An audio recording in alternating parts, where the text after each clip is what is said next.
right. Okay. Welcome to another episode of the Oxide Station Podcast, where I am the panelist. And before we get into the show, quick announcements. If you are new to the channel, make sure you give this video a like, share with a couple of your friends. Make sure you follow us on all our social media sites. And if you want to join in on the live action, I put the link in the chat for anybody to click the link and join the panel. So without further ado, we're going to go ahead and get into the introductions and go ahead and start off with the icebreaker. So we're going to start off with Carmen, then Marte, then Mark. All right, Miss Carmen, go ahead and introduce yourself to the people and let them know who you are. Hi, I'm Carmen. I've been on the panel a couple of times. You can follow me on Instagram, carmen.ds92. Always a pleasure to be here. Hey, all right. Next up, we got my brother, Mr. Marte. Go ahead and introduce yourself to the people, sir, and let them know who you are, man. Hey, you're muted.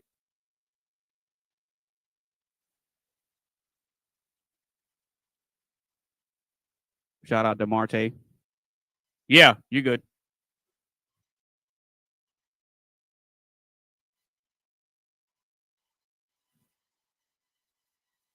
Okay.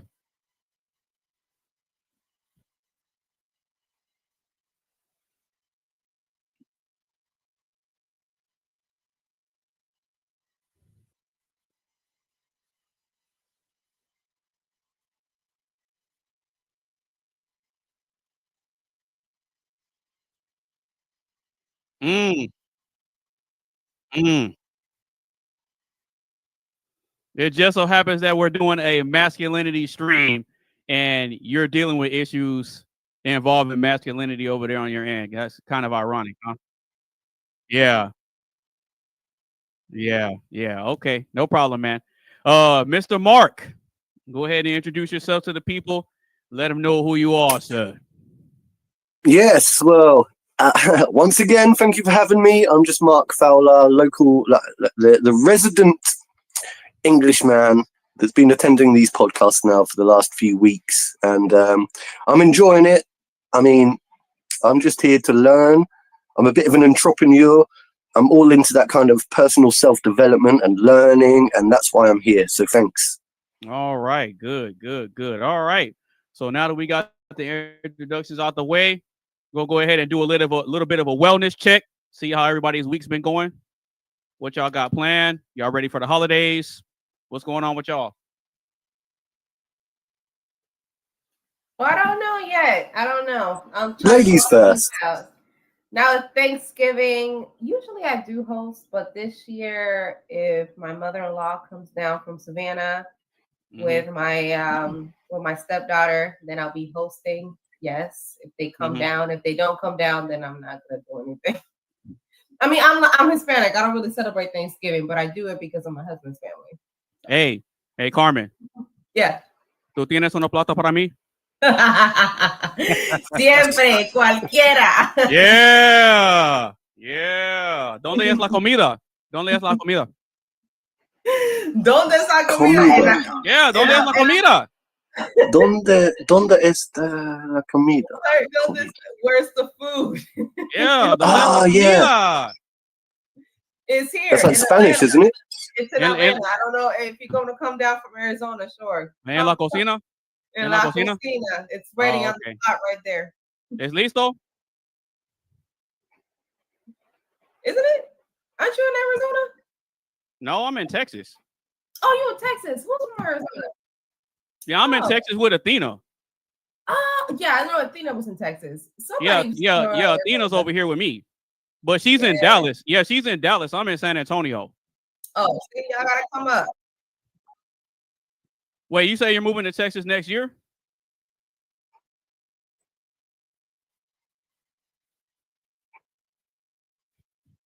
No,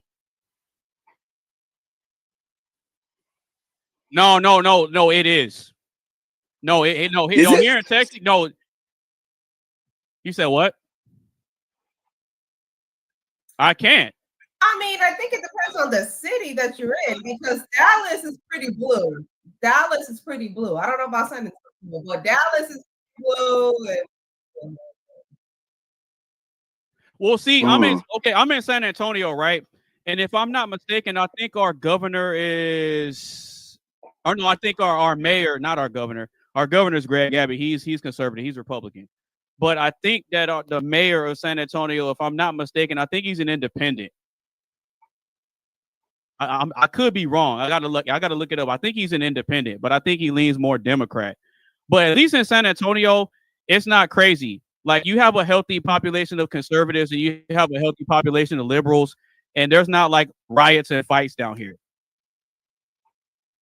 It doesn't really get crazy like that down here. The only time it really gets crazy is with the Dallas Cowboys when it's football season, and with the Spurs. The Spurs fans. Excuse my naivety. Go ahead.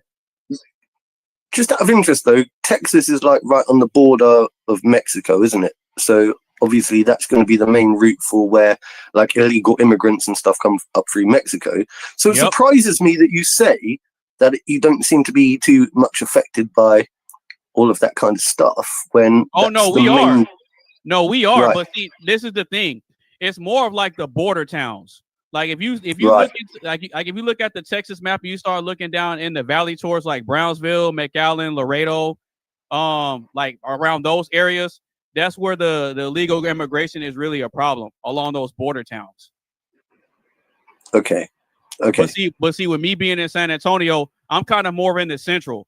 So if you look at a map, you'll see that Houston is a little farther down, and then San Antonio is kind of like here, and then you got Austin, you got Waco, and then you got Dallas, you got Lubbock and Amarillo at the top. Those are like the main cities. But Houston is the biggest city, and San Antonio, but Austin's the capital. So the immigration, like the illegal immigrant situation, it doesn't really affect people kind of like in the central and going up north. It mainly affects people down on the southwest, where those border towns that makes are. sense. Yeah, it's mainly where the border towns are, because the border of Mexico runs from the bottom tip of Texas all the way up to where El Paso is. It's all along that southwest region. That's where it's really a problem. But as far as like some of the other cities, we don't really see anything of it. We know about it, but we don't really see the people flooding in through the cities and stuff like that. That type of stuff. Nah, Texas doesn't play around with that. And then here, like Texas is a red. I got a question. And I know, go ahead. I know we got a show to get on with. No. But just quickly, just is Texas currently like a red state or a blue state? I was just telling you that Texas is a red state, but we do have blue cities and counties. But the overwhelming majority of the state is red. It's red. It's been red for years, just like Georgia. Yep. Okay. I'm in Atlanta. Overall, the state is red. But Atlanta's a blue. Atlanta's a blue city. Atlanta's a blue. Yeah, Atlanta's a blue. Atlanta is crazy. Atlanta's crazy. Yeah, but there's blue cities, and there's when you move away into like the towns. But overall, when it comes to election season, it is a red state, just like Georgia. But depending on the city that you live in, your councilman, which eventually, I mean, we just had an election. We just had the election a couple days ago. Local elections, wasn't it? Yeah, local election, which is, in my opinion, more important than the presidential election because I live here. Okay. So, yeah. Oh, so you're more focused on the local versus the federal? Yeah. Okay. That makes sense. No, but I mean, depending on the city or the county you're in, will determine how your policies go. But overall, as far as the state is concerned, the state is red, and I always encourage people like, hey, if you want a cheaper cost of living, you want more space, you want more food, more opportunities, more money, more jobs, come to Texas. We got it all, man. Oh, that's an invite. Oh yeah. The only thing you'll have to get used to is the heat.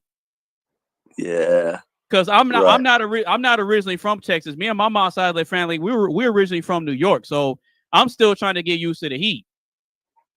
Okay. I prefer the cold, but I mean the heat is manageable, but everybody down here, you got to have AC, you got to have air conditioning. Mm-hmm. Texas is a huge state, Mark. Like you can drive 4 hours. It's the second largest, I believe, in America. Am I right? Second largest state. Yeah, we're behind. Is it Alabama or something like that? No, it's Alaska. Oh, Alaska. Sorry, yeah, I knew it was AL something. Yeah, Alaska. Alaska. I know it. Yeah, in Europe, Alaska's you number can one. drive. Alaska's the biggest state. Texas is number 2, and California is Yeah. number 3. Yeah, Right. you can drive around in Texas for like 4 or 5 hours and still be in Texas. Well, you know what's Wow. yeah. 2 hours. Probably bigger than my entire country. No, it is. It is. Yes. It's huge. Yeah, because it's funny you say that, because I actually seen a reaction video that this British guy did, and he was comparing the sizes of American states, because he's, you know, obviously he's in England, and he pulled up a map and he showed how big Texas is, and you could fit multiple European countries inside Texas. Wow. That's how big it is. Yeah, that's how big crazy. our state is. Yeah, that's how big it is. That's how big it is. So when I tell people that there's plenty of land, there's plenty of jobs, plenty of food, plenty of opportunities, and it's cheaper because we don't pay state taxes. See? What do you mean? We don't, like, when it comes to our taxes and things that we have to pay, like when you look at your paycheck and you see the taxes that come out, we don't pay state taxes. Right. The only thing we pay is Social Security, medical, like Medicare, and federal income. That's it. And federal income, yeah. That's it. Our taxes are low. Our taxes are really, really low. Yeah, that's why everybody from California is fleeing to Texas. Oh, you heard about what happened in New York, right? Yeah, with the mayor.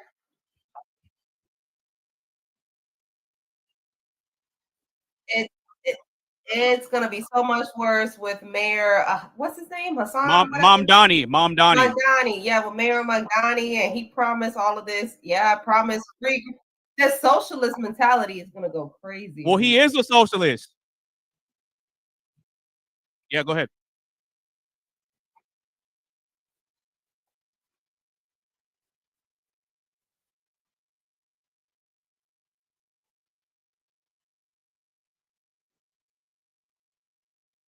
Yeah.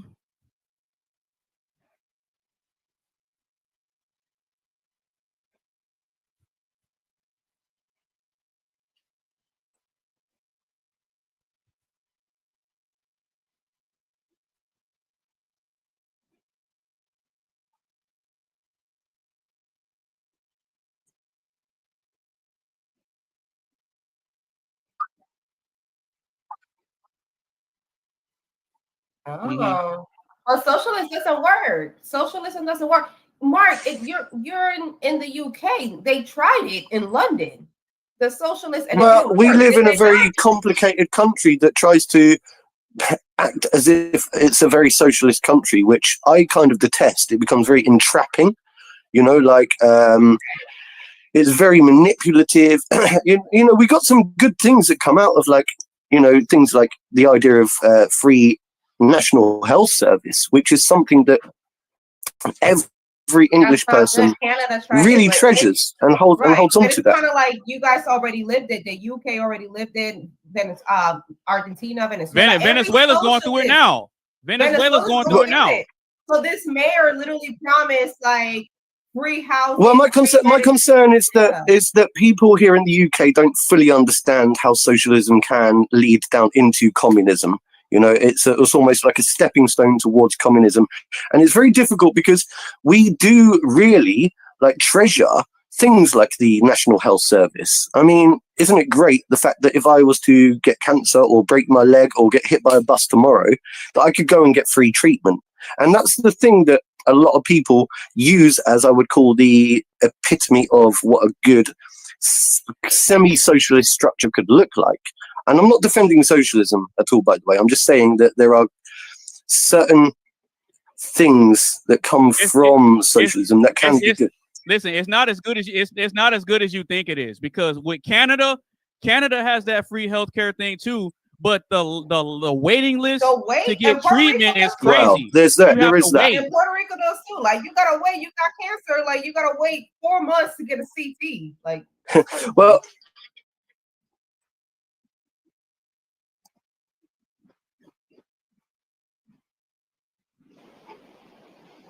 Okay, so while he's just fixing that, let me just quickly.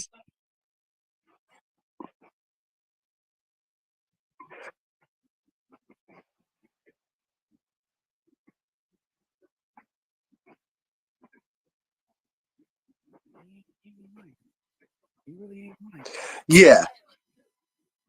I mean, the thing is, obviously, it's a very complex situation. Obviously, waiting times can be frustrating, and we've got the what do you call it? Like it's overwhelmed. The NHS system is overwhelmed, and there's long waiting lists. But if you're pregnant, for example, you don't go on a 6-month waiting list, and you don't have to pay for the fact that you've attended hospital to give birth, and you don't have to pay for the ambulance transportation. So there are cases where it might be frustrating to be on a long waiting list, but I mean, it's free at the end of the day, and we do have the option of private treatments as well. It's not as if like we're beholden to the NHS, because people can pay for private healthcare over here in the UK. So there is that option as well. Look, I'm not defending socialism, but I am saying that I think over here in the UK, it's something that we definitely treasure is our NHS, and that's something that I would love to see America actually have some kind of national health service where it just comes out of people's taxes. And I don't think it's really socialism. I mean, you could argue that it's a form of capitalism anyway.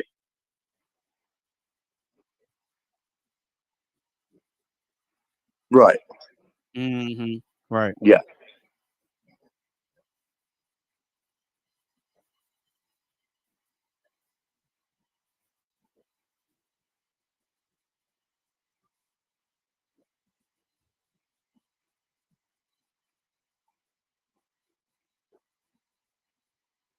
Yep. Facts. Sure. Facts. Just out of interest, quickly, the problem is, isn't there going to be people that can't afford their treatment, or if they have to take out a loan or something to pay for their treatment or whatever, and they get indebted, and it feels now that, whereas over here, we're not going to be indebted for having a treatment.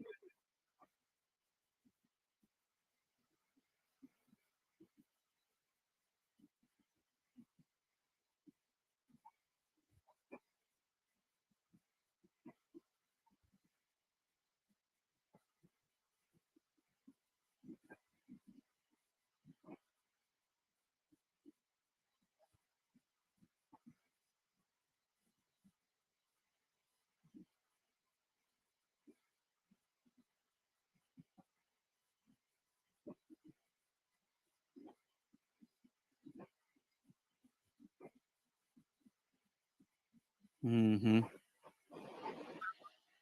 I mean, the system is not perfect, Mark. It's not. It's not perfect. No, of course.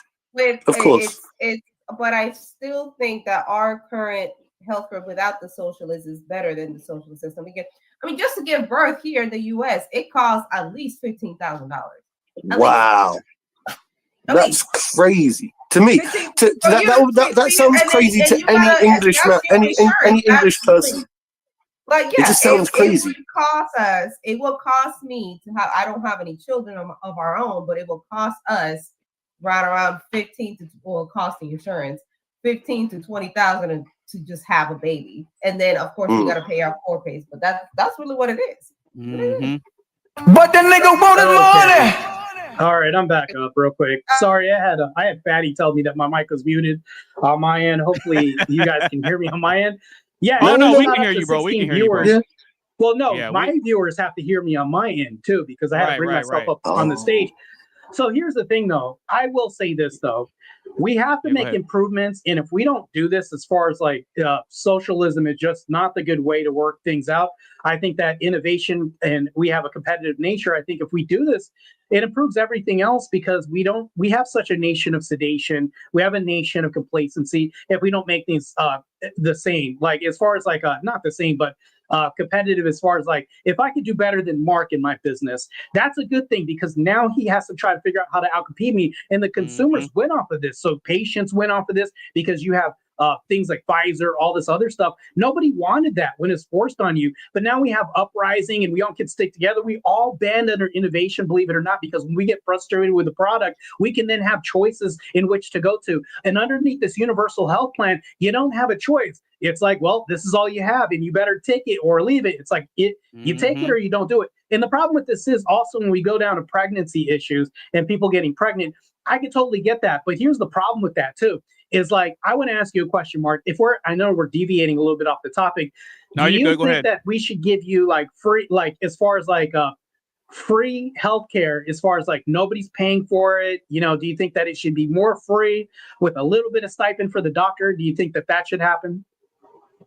I don't really fully understand what you're asking. Like, do I think what should happen? Here's what I'm saying, though. People ask for free shit all the time. And the problem with free shit is like the doctor's time isn't free. The medical equipment isn't free. His labor isn't free. No, of course. The medical it comes from, we pay taxes, don't we? Right. We pay taxes to maintain. Right. Because it's not free. Right, so it's not really free. No, of course. Here. Not only are we paying more taxes, but it's also more burden on the system. It causes more strain on services. Lines get long. And you see how we just circled back to the whole issue?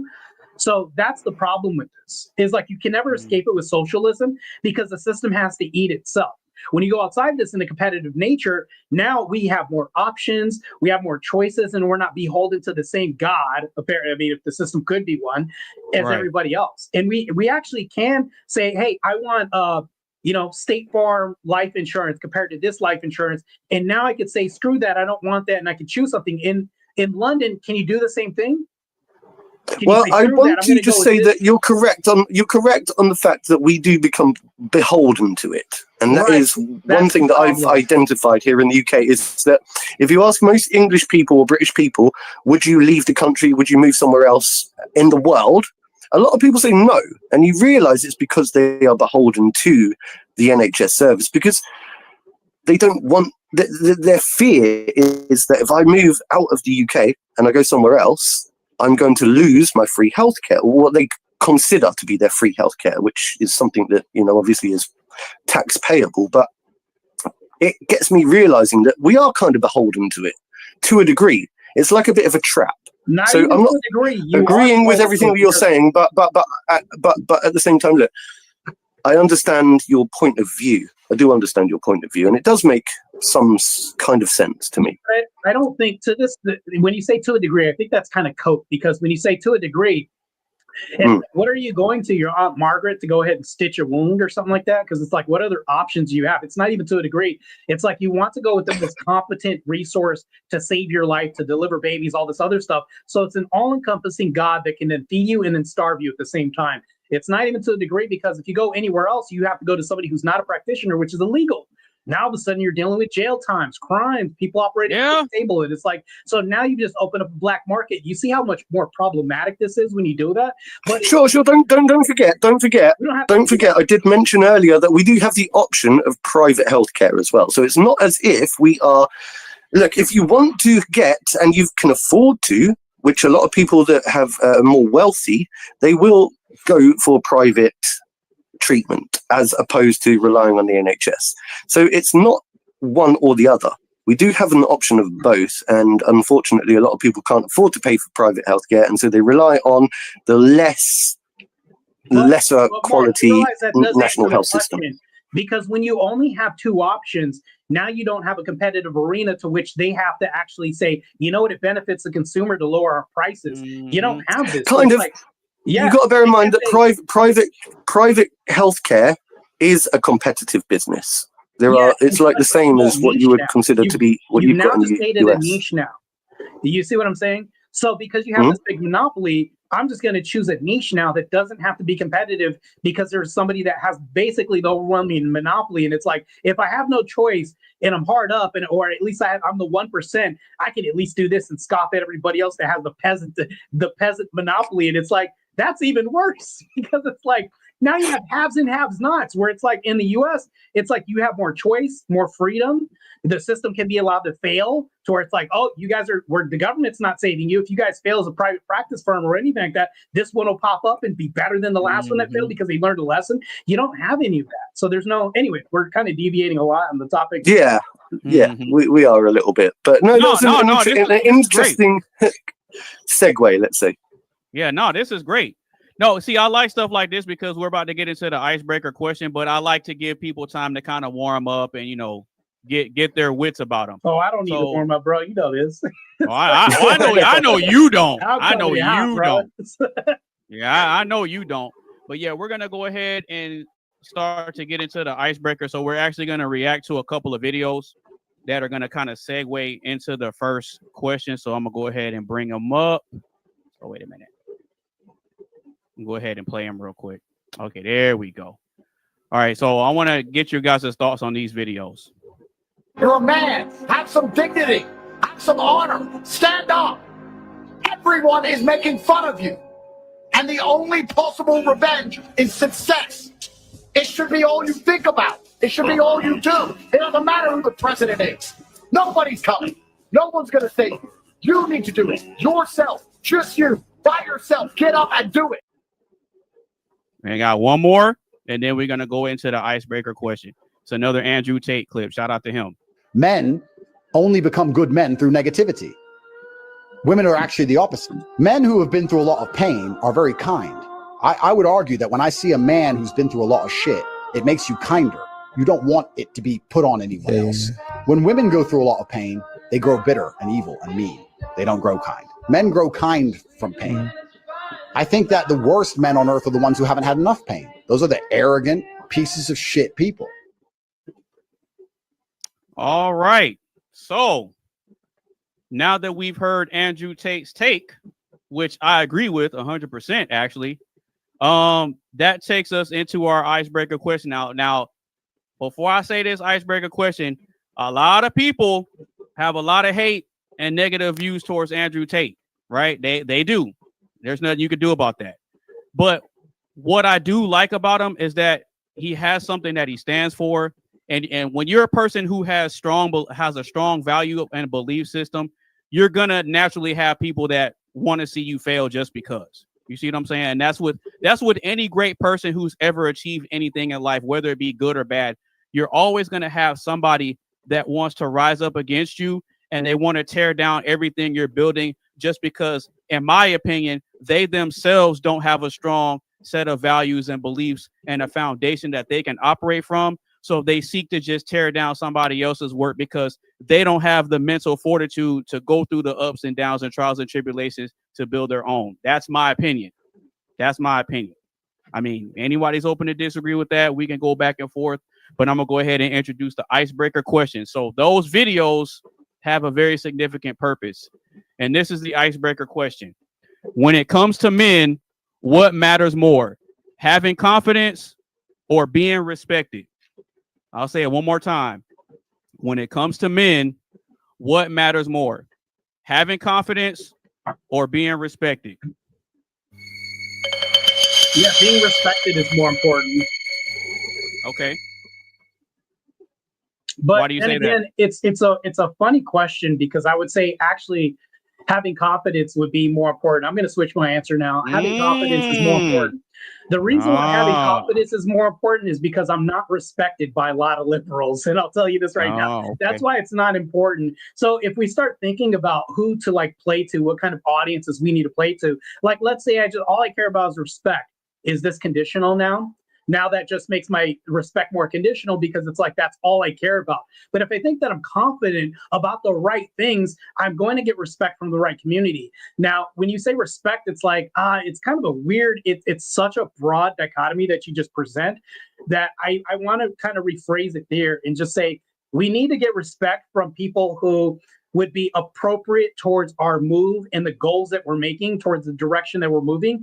But I think that you need to have confidence going towards this, irregardless of who doesn't respect you. That's my response to that. Okay, Carmen, I know you're a woman on the panel, but I like having women on the panel because if we're discussing very specific topics, even though you're not a man yourself, I still think that even from a female perspective, I think that you can offer something. You see what I'm saying? I think that you can offer something even though you're not a man and you don't understand the lived experience. I think that you can have a perspective. And so we just want to hear what you got to say. So when it comes to men, what do you think matters more when it comes to men? Having confidence or being respected? What do you think that answer is in your opinion? As a woman, what I'm more attracted to. Okay, yeah, you can say that. It's okay. You know what? Yeah, you know what? Let me rephrase that. So as a woman, okay, that's actually good. You know what? Yeah, that's actually good. So when it comes to men, as a woman, what are you attracted to more? A man that has confidence or a man that being respected? Which one matters to you more as far as like an attraction trigger? As far as an attraction center, it would definitely be confidence, but the confidence leads to being respected. I mean, I am more attracted to a man that's confident because I get the question, but I think it's just confidence leads to being respected. So for me, I like a man. I'm more attracted to a man that's confident because that's gonna make me respect you because you know who you are.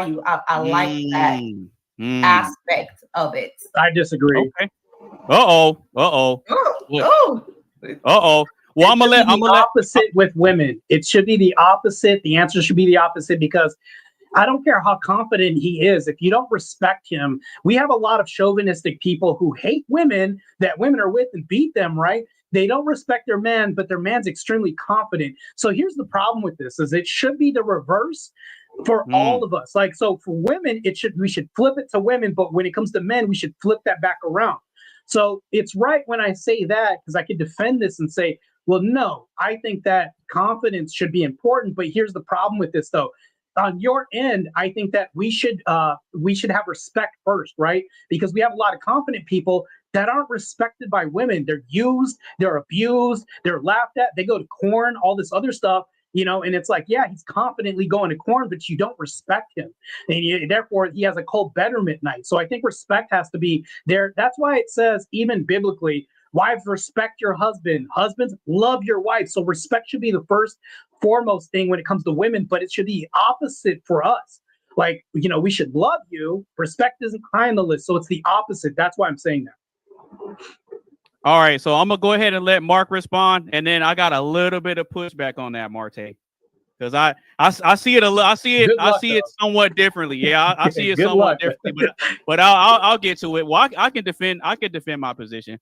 But Mark, so when it comes to men, what matters more, having confidence or being respected, in your opinion? I can't believe I find myself here being very agreeable with Marte. But to be honest, I do think, right, this is what I think. I believe that respect is more important than confidence because you can have a false dichotomy of what it means to be confident. People can overdo their confidence. People can be very confident, but misguided confidence. And they don't really gain respect from being overly confident all the time. Right. Although I still agree with what Carmen was saying, a good confident man, if their confidence is placed in the right areas, leads to a form of respect, of course. But I still think that respect ultimately will always trump confidence. I do. Because I know some people that don't really have much confidence, but they somehow manage to gain a lot of respect, and I respect them over some people that are just falsely overly confident. Okay. So I'll go ahead and give my take on it, and then I'll see if you guys agree. So I actually agree with Carmen. I think that you have to have confidence to try your hand at something, whether you fail or succeed. Right? So, yes, I think that respect is the end goal of having confidence. Because think about this. When it comes to us men, right? How do you get good with women if you don't have the confidence to at least engage them first?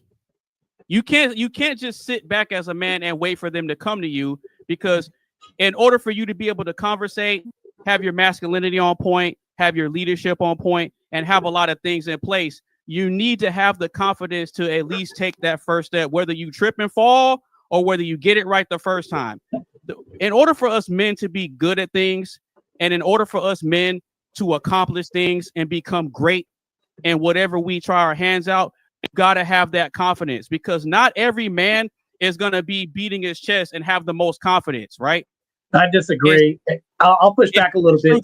Go ahead. You got it. Go ahead. If you're not competent in anything, if you're not good at anything, how therefore can you be confident in anything? Because I can be confident and then fail repeatedly, thus I'll lose respect. I think that experience can build like competence when it comes to certain things. If you do things correctly and you start becoming more efficient at doing things, then you'll be more confident. But you'll never be confident if you don't become competent in doing these things. Like if I have weapons, would I have to requalify for the range when I was in law enforcement or anything like that?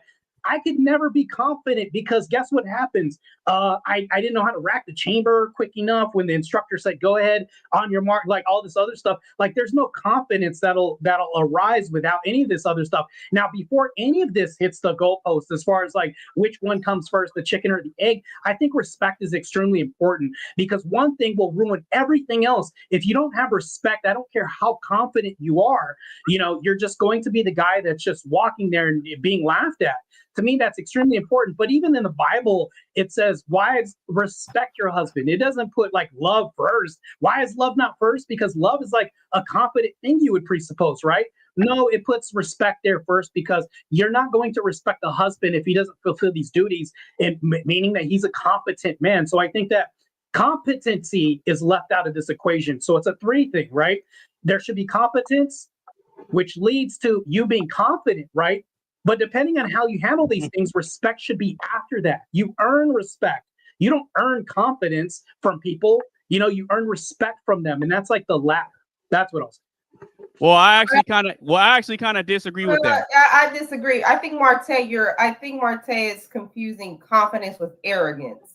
No, he's not. No, he's not. No, he's not. Like it's one thing being arrogant, you talking about and you feel like you confident, but you don't know when you're talking about you're just being an arrogant asshole. Like, no, that's not what I'm saying. If you knowingly know that you're good at something, right? You're presupposing somebody's mind, right? We can't do that. That's called a assumptive claim that you're making, and it's a very quick distinction to do because here's the thing, though. I'll tell you this: in debates, I do professional debates all the time. Anonymous sees me do this all the time. When it comes down to intention, try to prove that. Prove intention. Try to prove somebody's mind state. You can't do this. Intention is the hardest thing to prove in a court or a debate. That's why I don't make assumptive claims. So when I talk about confidence, meaning like that this guy, I'm alluding to like knowingly doing something and then feeling better about this, meaning like you could see that he's elated from doing this, but he's proven his competency. Like if I rack the chamber and I'm firing everything off and you don't see me sweating it, we can presume that, he's maybe confident, but we can't presume like what angle of confidence is he mad? Is he happy? We can't presume any of this other stuff. But we could say he was confident in how he did this because he can then express this, but even I can't even presume that. I know it's confusing, but I'm just saying. No, but here's the thing though. Here's the thing. In my opinion, the confidence is what has to be there first. It has to be there first. I think because hold on. Wait. Just hear me out. You have to be confident even if it's something that you don't know. Why? Because you have to be confident to this is the thing. You have to be hold on. No, hold on. You have to be confident enough to believe in yourself that you'll get to that point where you become good at it. So I get what you're saying. It's the same thing you're telling people, which I think is a failing strategy. And I can tell why. I can tell let's say I have two guys, right? I have two guys and I tell them to walk in the room. One is broke and one isn't broke and he has money. I tell the other guy, I don't care. Just act like you got it. You don't think these women are going to read past him and be like, oh, that guy's broke. Women like Carmen, I'm going to just assume she knows if somebody is truly confident or not when she walks up. She could say vibes or feelings or anything like that. But women inherently know. They can read the bullshit across the room. If you're broke and trying to play this off, I don't care how confident you are. If you're not competent in making money, you don't actually have the goods. She's going to be like, oh, I already know, because his little mannerisms, behavior. Women are detectives when it comes to this, because if Carmen was 13 years old, women have more social awareness than men. So if Carmen walked into a room and as soon as she started developing breasts, ass, and everything else, she noticed strange men looking at her that she never noticed before. Next thing you know, she had to move around the room differently. She said, oh, there's the exit because damn, old man George is looking at me kind of crazy. So I'm going to start moving differently. Men don't have to develop this, whereas women do as like a survival instinct. So I think that's a really good way of, that's a good way of putting it, because men so easily that she can sense my bullshit. If I'm a broke guy walking up to her being like, oh, I'm just going to act like I got it. You don't think she's going to snip that out, my incompetency out first, and then I'm faking confidence? That's why you have to be competent first before you have any confidence. Otherwise, it's going to be fake. That's why I say that. Yeah, but but this is my question though. How do you become confident in something if you don't have the confidence to try your hand at it first? Because you're not going to be confident while you do this until you get more competent. But it's not about no. It's not about that though. It's not about that. You have to believe in yourself before you ever try your hand at something. Not necessarily. Not necessarily. Not necessarily. Yes, you do. Not necessarily. Yeah. And here's Not necessarily. I was anonymous because even in business, people have been broke as hell and they have a product and have confidence in it, and now they're. I'll give you an example. Well, I don't know. Yeah, I got a perfect example of that. I was gonna give an example of Vince McMahon. I'm a huge wrestling fan. I don't know. I'll give you a better example. I'll give you a better example. You need confidence and experience. I'll be back in a sec. No, but watch this though. I'll give you a better example. Have you ever watched Shark Tank? You mean the people that already tested everything out already before they even demonstrated it? Right. Well, hold on. Listen. No, hold on. Go ahead, bro. Because in order for you to try something and get good at something, you have to have a vision first. You have to have a vision first. So whether people support your vision or not, whether people believe in you or not, you have to believe in it enough to even try. And the first problem, that's a bad example. I can tell you it's not an example. You're not going to be good at something right away. You're not going to be good at something right away. You're not going to be confident right away. Thank you. See, but listen. It takes time for you to gain the competence in something. It takes a while for you to understand something. But you have to have the confidence to try it, whether you succeed or fail. You have to have the confidence first. Correct. But it's not really confidence. It's more like belief. Like, I think I could probably do that because I've seen somebody do this before. But what we're talking about is like a self-aggrandized version of confidence that you're talking about. That gets developed throughout your competency. The more competent you become at something, the more experience you go through, and the more lived life you have. Because here's the thing, though, what you're talking about is a vision. If I draw schematics down on a piece of paper and it hasn't come to fruition, I now have to design this. I design a prototype, everything else like this, and I'm like, oh crap, I got it. And then I get this better. So listen, I want to give out an example. Wait, one mic. Go ahead and finish more confidence in this prototype that I built when I've done this. So by the time I go to Shark Tank, I'm confident enough to go to Shark Tank because I've vetted this all out with experience and competency, knowing that the failure rate is super low because I've tested this through competency. Yeah, but watch this. Let me give an example. Yeah, go ahead, Mark. Go ahead. Right. So the way I see it is, I think that you don't necessarily have to be. I think that respect is more important than confidence for this reason. Okay. When I first started streaming on YouTube, doing live streams and stuff, I was encouraged. Somebody said to me, he said, Mark, you should do live streaming on YouTube. And I said, why? He said, you've got that kind of charisma, you've got that personality. And I said, you know what?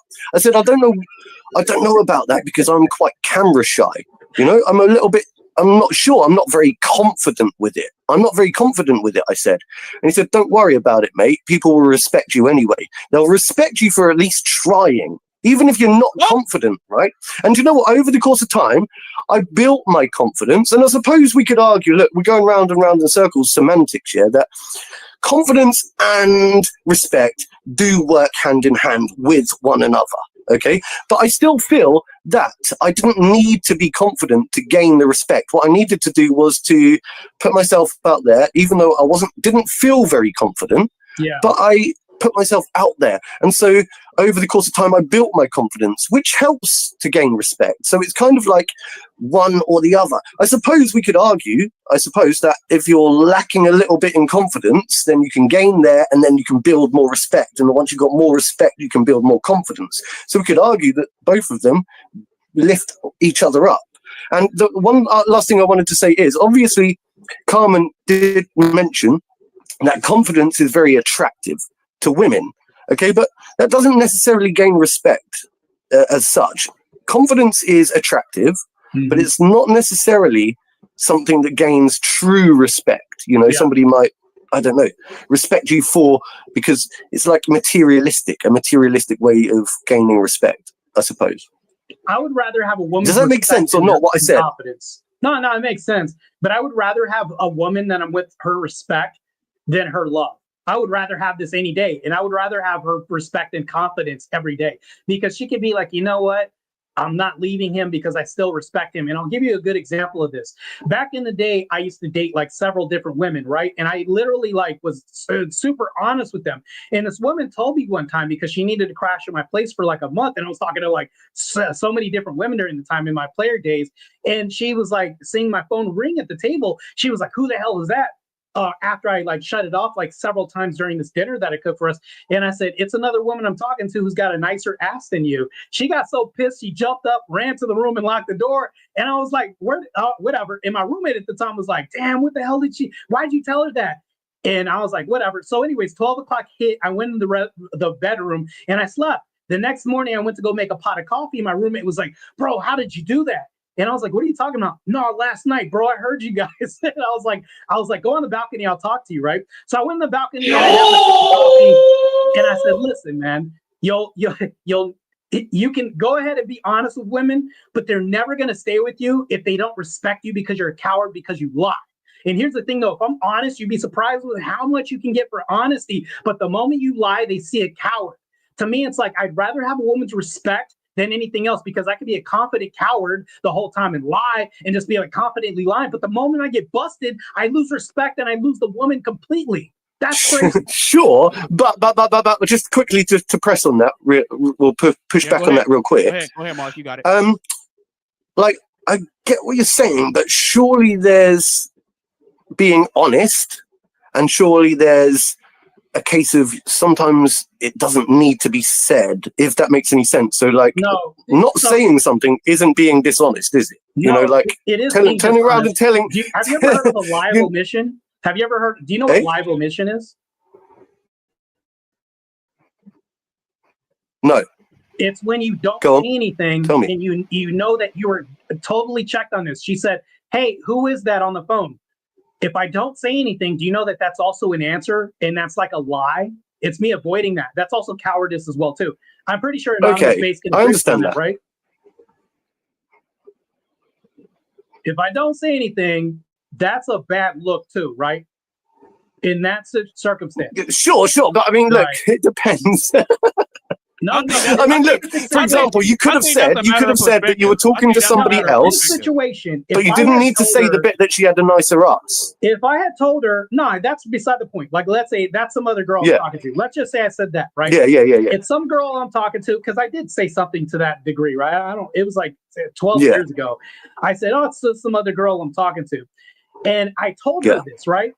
She literally told me like a month later, she was like, "You know why I'm still with you, right? Why I'm still dating you?"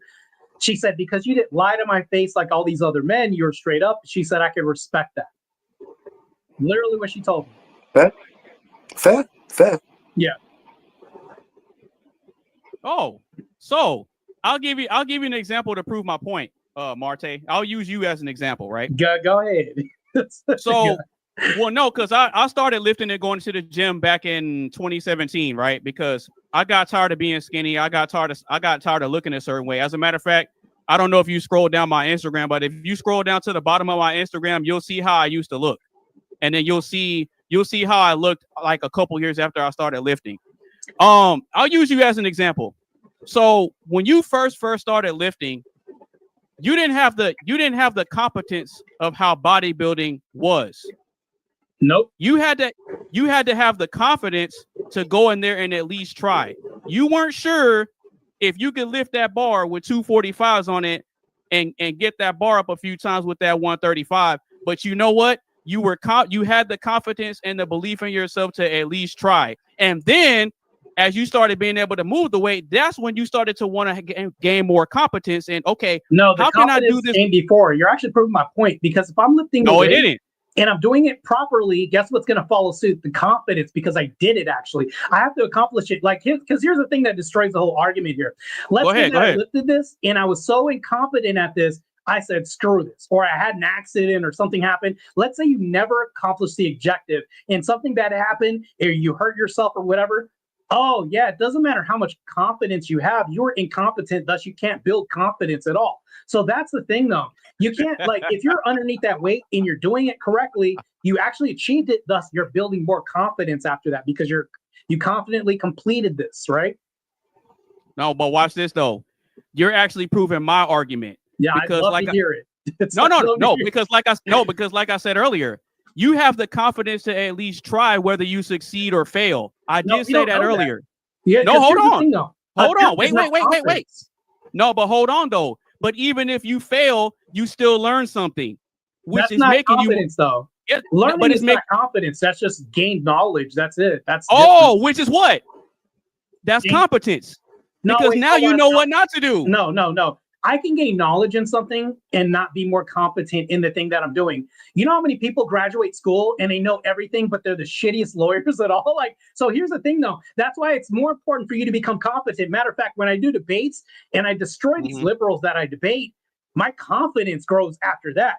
But if I started getting destroyed even more, guess what's going to be eaten away? My confidence. It's going to be destroyed because all of a sudden it's proven that I'm less competent at the thing that I'm doing.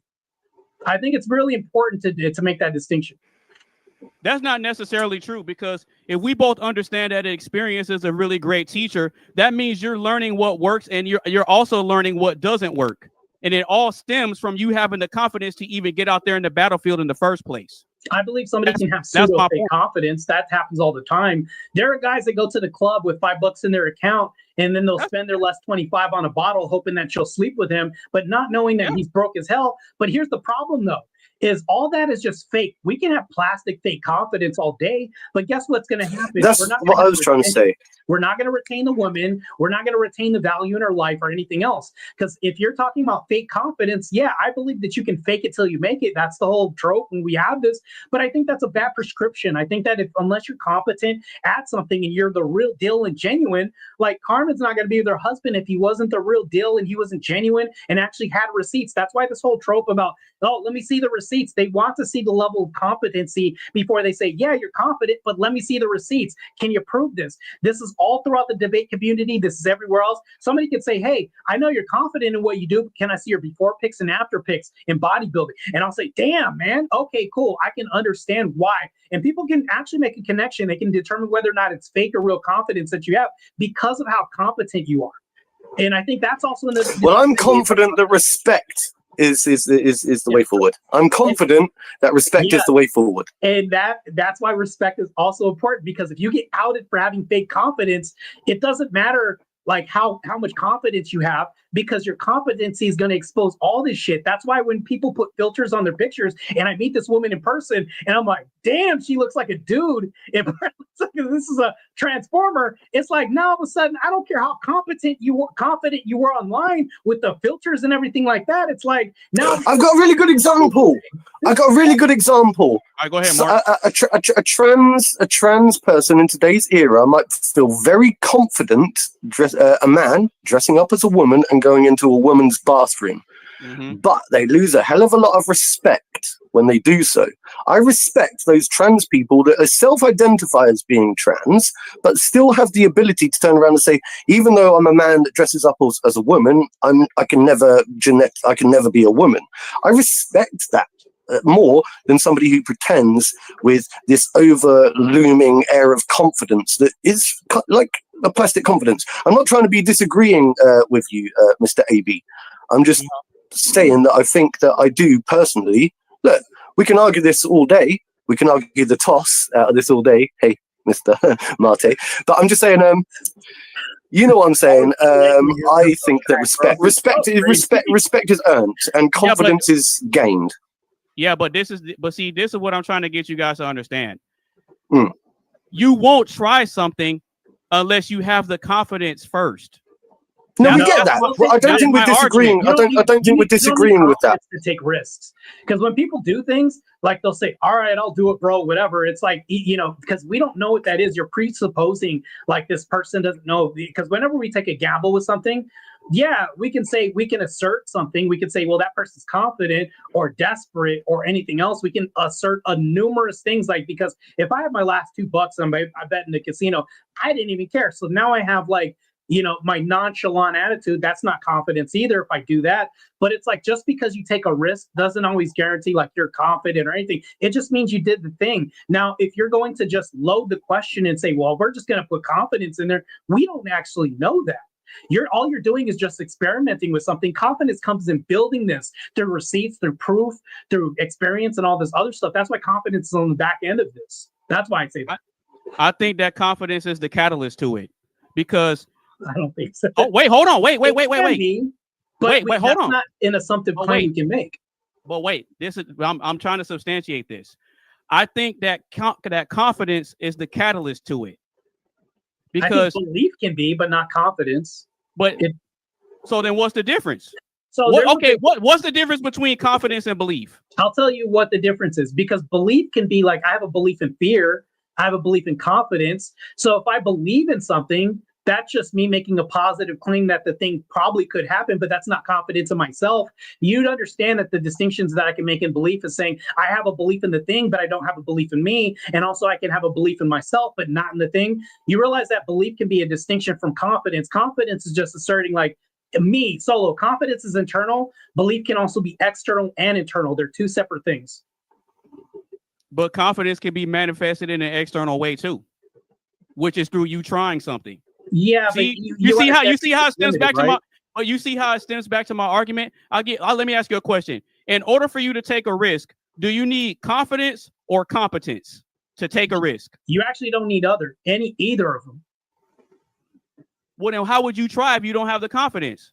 Would you believe that there's people that are nihilistic and and just jump off of a bridge because they want to just essay themselves or whatever? Like, I'm using essay because I'm just using a crazy wild distinction. Yeah, but you're right. No, you're right. Here's the thing, though. I don't need the reason they jump off the bridge to off myself.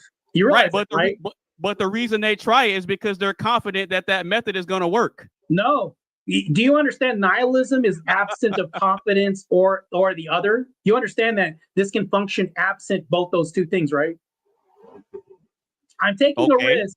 I don't know what's going to happen, but I'm going to try. You understand that we can go into the unknown without either, right? Right, but I'm trying to find some kind of reconciliation here, because I understand what Mr. AB is trying to say. Yeah. No. I understand I understand what he's trying to say, but I understand what you're trying to say. Look, Marte is right in that example right there. But this is the point that I'm getting to.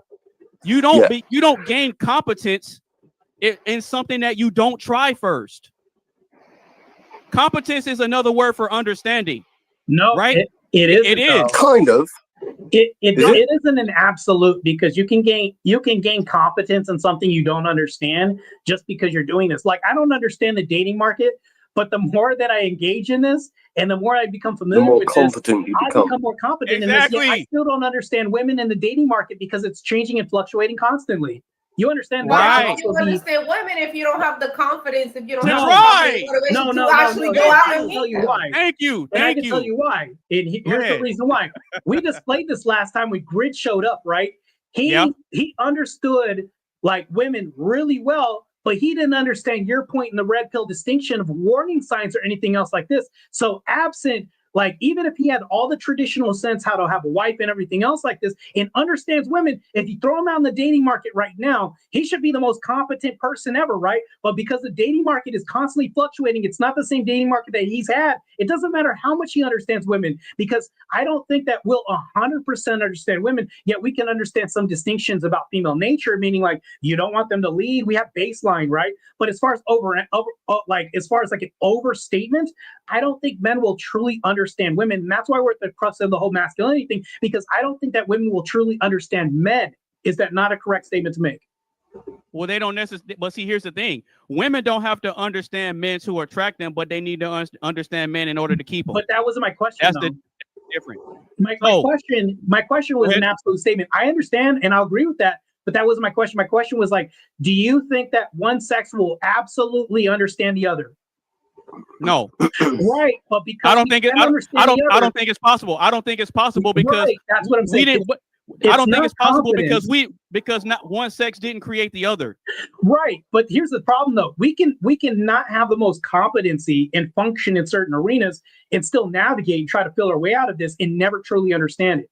because we're learning something every single day. If you don't do this, you're not growing in life. You're not growing in a marriage or anything like this, because even Carmen's husband may not fully understand her completely, because he might say there may be a week-to-week thing where it's like he might learn something new about her every week. So that's impossible to even make a statement of that, to make an absolute. But I think that if I was to operate in the dating market, it's okay for me to say I don't fully understand women, because there's too many variables, too many things, but I can understand a baseline enough to function and be competent about this. But it doesn't mean but I have you to have be the confidence to put yourself out there. Exactly. No, I was just getting ready to say that. This is going to go round in circles. This is going to go round in circles forever. That's false. You understand? I was just getting ready to say that. No, that's false. No, Carmen, I can tell you why that's false. I don't need to be confident. No, that's false. You need to take that soundbite back, because that don't even fit. You must have quit. Anyway, back to I don't need to be confident to get into a ring to fight a guy. I need to be brave to fight another guy. Bravery and confidence can be two different things. Do you understand that? Bravery is a synonym for confidence. No. Okay, hold on. If Maybe. I pull, wait. Confidence? Wait a minute. Exactly. If I pull up, simultaneously used. it's synonym. If I pull up the definition of confidence, is bravery going to be in there? No, or no? No, hold on. Bravery is the act of facing fear and uncertainty, while confidence is a self-assured in one's abilities built through experience. You can be brave without experience, but you can't be confident without the assurance in your own abilities. I just Googled this right now. There's a massive distinction between them. Go ahead and say that they're the same again. They are. And look it up. They're synonyms, bro. They're the same thing. Synonyms. They're synonymous. They're not the same thing, because one can function. They're interchangeable. They're interchangeable. Yeah, they're interchangeable. Nobody says he was a brave man when he gets into the arena to fight somebody. They say he was a brave. Yeah. Well, nobody says.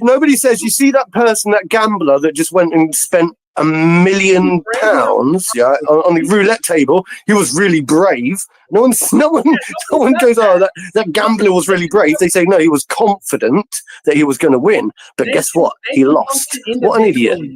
He lost. Separately, right? You said, say that again, Martin. They can function. They're not mutually exclusive. They can function. One is facing fear. The other one can be an abstract of like a broad term for anything else. Okay. So so you're saying that bravery is facing fear, right? Yeah. How can you face fear without being confident first? No. Easy. One is only isolated to fear. Confidence isn't only isolated to fear. Can you tell me that confidence is only isolated to fear? I'd love to hear this. Now take away fear. I'm just saying it is for me. Bravery and confidence is interchangeable, because it's like you can't be brave without being confident. Confidence is what puts you in the spot to begin with to be brave. I'm going to ask you a question that you won't be able to answer. If I take away fear from bravery, would bravery exist? If you take away fear from it wouldn't exist. I don't know. It's still the same. It doesn't exist. Thing. You're asking the same thing. No, it's not the same thing. You can't be confident and face your fear. You just told me something that doesn't exist in reality. If I take away fear from a situation of bravery, does bravery exist? No, it doesn't. Yet I can take away fear from confidence, and confidence will still exist. Hit the button now, Anonymous, like you just did before. It's like, no.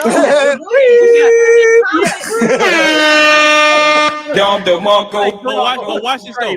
But see, the part that y'all are leaving out, which I kept saying earlier, is that confidence is still important for you to try something, whether you succeed or fail. Confidence exists without fear. But bravery can't exist without fear. How about this? But how do you get somebody who likes to drink a lot of alcohol? How do you become competent in something that you don't try? Somebody who likes to drink a lot of alcohol, don't you think that there is something called liquid courage, right, which can lead to a form of confidence, right? So a person who drinks may feel very confident, but that confidence is misguided confidence. You see what I'm saying? Look, I think we can go. We can go around in this in circles. It can also feel very brave. Yeah, because to somebody. Well, because think about this again, Carmen. How are we debating over like these semantics in the first place. The way I see it is, you asked us a question. I said respect is more important. Well, I think that respect is more important than confidence. And I still stand by that. I still stand by my original thought.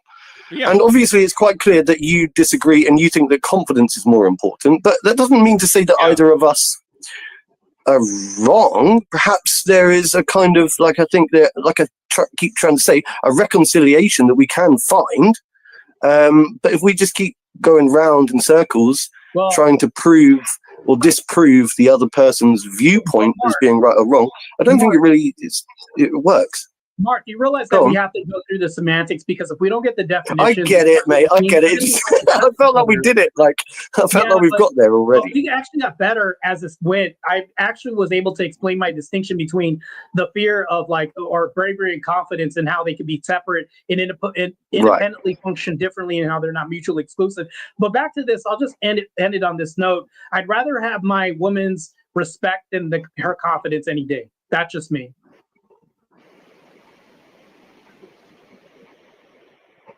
There we go. Yeah. I mean, the Bible says that too. Anyways, it's crazy.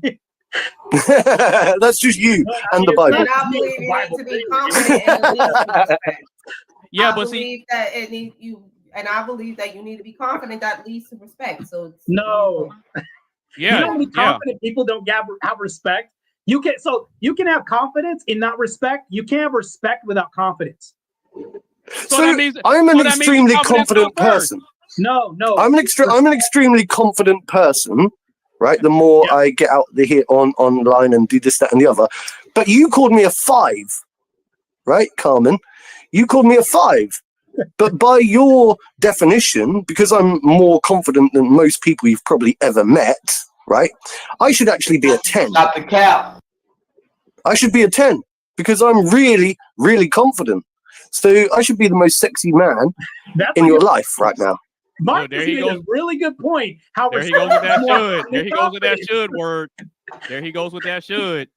There he goes with that shoulda, woulda, coulda. He made a point. Respect is more valuable than confidence, because it doesn't really matter if you say that Mark is a 5, but Mark is the most confident man alive over here. It doesn't matter, because he's not going to get the Carmen, because you don't respect him enough to call him a 10. What did I say? You don't respect me enough. You gave me a 5. You should give me a 10. Most people are 5s, Mark. Most people are average. Just saying. Oh, I know. I just. This is Colt from Carmen. This is massive. Most people are 5. Nah, stop lying. You would have never married your husband if you would have had, he was just a 5.5. Yeah, stop the cap. So much cap. Crazy. Stop the cap. Yeah, thank you. It's crazy. No, but see, the reason I was pushing back is, yes, respect has to be earned, but respect has to be earned through trials and error and experiences, right? So, yeah, but right. But no, you're right. No, you're absolutely right. Hold on. You're absolutely right. Right? But the competence leads to the respect. But you have to have the confidence to try your hand at something first. So whether you succeed or fail, you're still learning something, which makes you more competent. Because I tried it, I wasn't sure what was going to happen, but now that I tried this and I know this doesn't work, that's giving me more competence in something, because I know what doesn't work. So let me try something else. And guess what? I'm confident that if I try it this way, it may or may not work, but I'm still going to try it anyway. Now, if it works out, okay, I make a mental note. I know that if I do this, this works out for me. I know that if I try it this way, it doesn't work. And if it doesn't work and you're less competent, guess what's going to take a dive? Your confidence, right? Because you have to have confidence first. That's why. Because if you flip the scenario around where you're not learning anything and you're like, I'm confident at this, you're not going to be confident at this, because the competence is lacking. You have to have confidence first. Because if you flip it around, the confidence can't exist. Otherwise, it's just you're lying to yourself and coping, like Carmen over here calling Mark a 5 because he's not confident enough. Yeah, so it's like, so he'll never develop the confidence because he never hears I'm a 10. That's what. But if you go into it having, how do you go into something having competence first when you don't know? Well, here's the thing, though. That's kind of a contradiction. And you become more competent, but the confidence doesn't come. You build the confidence through competence first. So it's like, So that's what comes before the chicken or the egg. That's what the dilemma that we're having right now. I think that I just want to say that Mark had the confidence to ask the question. Yeah, he's still a 5. There you go. There you go. He doesn't have confidence. Yeah, there you go. He's still respected as a 5. So did I gain your respect? Have I gone up the ranks now? Exactly. Thank you. You gave my respect. Even though I gave you a 5, but you gave us Not the cap. Respect is crazy. To ask me the question straightforward. That's crazy. Stop the cap. If I told a woman, hold on, stop the show real quick. I'm anonymous. If I told a woman she's a 5, I said, hey, girl, shorty, you're a 5. Do you think she'll respect me if I tell the average woman that she's mediocre or average? No, not necessarily. No. Oh man, that's crazy, bro. It only works with women, but not with men. That's crazy. Well, yeah, because the question is, when it comes to men, what matters more? Yeah, but you understand that this dichotomy works both ways. If somebody calls me a 5, I'm going to be like, damn, man, that's crazy, man. How confident can I be as a 5, right? So it's like, if she doesn't think I'm competent, she's going to be like, I'm going to give you the number of competency that you are. I don't think 5 is a confidence level. It's a competence level. That's why we look at things and we can objectively say, okay, that's a descriptor that I'm giving you of 8 and how you look. You have hips and ass and breasts. You're an 8. That's a descriptor, right? Is that not? So that's competency for my level, because it's like she can have my babies because she can breastfeed because she has breasts, hips to have babies. That's competency right there. That's why men are attracted to women. We're not attracted to, oh, you're confident, because if that's the case, Precious can be the most confident person in the world, but it doesn't matter. She's not getting any babies from anybody. Nobody's touching that. That's crazy. Well, surprisingly, she do got a husband though. She married a white dude, but she got a husband. What do you mean surprisingly? I can see why. Yeah. He's a lucky man. He's a lucky man. That's gross. Stop the cap. What are you talking about? You just Mark, stop the cap. All night, bro. That's crazy. Yeah, stop the cap, Mark. Stop the cap. No. Mark, you had the confidence to say that statement, but it shows that you're lacking competence right there. That was not a competent statement, sir. To me, I think that was not a competent statement. Oh, she loved it. We know she loved it. You understand that? It was a compliment. It was a compliment. It was a compliment. Mark, yes, that's why. Stop the cap. Anything. That's crazy, bro. That's you the airman, or was it the what do you call those? Not airman. It's just the confidence. It's just the confidence. It just oozes from me. It oozes from me, my friend. Why did I not gain your respect for saying that? Did I not gain your respect for saying that? Oh damn. Well, at least I was confident about what I said. Look, see, you got Zinga roasting you now. You got Zinga roasting you. I love Zinga. Oh, what? Is she jealous? Is she jealous? Oh, look, see, look, that's confidence right there. That's confidence. That's confidence right there. Nope. Of course. Now look, that was a stupid. You think cope is confidence? It's a false sense of it, yeah. Oh, it's false sense, so it's not true confidence. Yeah. Thank you. Okay, so it's false. Yeah. Okay. Yeah, because. So I lost your respect. Yeah, you don't get no respect. Oh right, but what? Because for showing my confidence, I've lost respect. That's why respect is more important. Yeah, I agree. No, no respect comes after me. No, stop the cap. Nah. This is crazy. You asked me, was that a respect? Oh, like it's no. You asked me, was that a fake sense of confidence? And I said, yeah. That was the question. Yeah, so you agree. That's crazy. No. That's crazy, bro. Because my whole point was, in order for you to try something in the first place, whether you know about it or not, you have to have some degree of confidence to even try. No, you're not. Nihilists don't have confidence when they jump off bridges. But you know something's gonna happen. You don't know exactly what, but you know something's gonna happen. If you don't know anything is gonna happen and you're diving down into the abyss and you don't know what's gonna happen, uncertainty is not confidence. That's crazy. But you still jump down there anyway, right? Yeah, I can jump into uncertainty, but and not be confident. I mean, but then the world. But how do you do that without confidence? Because you know what nihilism is? Look at the definition of nihilism. There's no confidence in the definition at all. It doesn't exist in nihilism. So absent this, you just have nihilism. That's the absence of confidence. And we can function without confidence in anything that we do. Have you ever heard of a thing called the call of the void when people are driving and they imagine like matter of fact, it's called the call of the void. Yeah, Mark, I've heard of that. Google this if you want. It's called the call of the void. Somebody will be driving. I've heard of it. And then in your head, you'll be thinking, what if I just run into this car? I wonder what will happen. Yeah. That's not confidence. It's like a phenomena that human condition we have. The confidence isn't laden throughout this at all, but it's like, it would be like a self-defeatist mentality that you have, but you don't have to be confident to have this at all, to do the thing.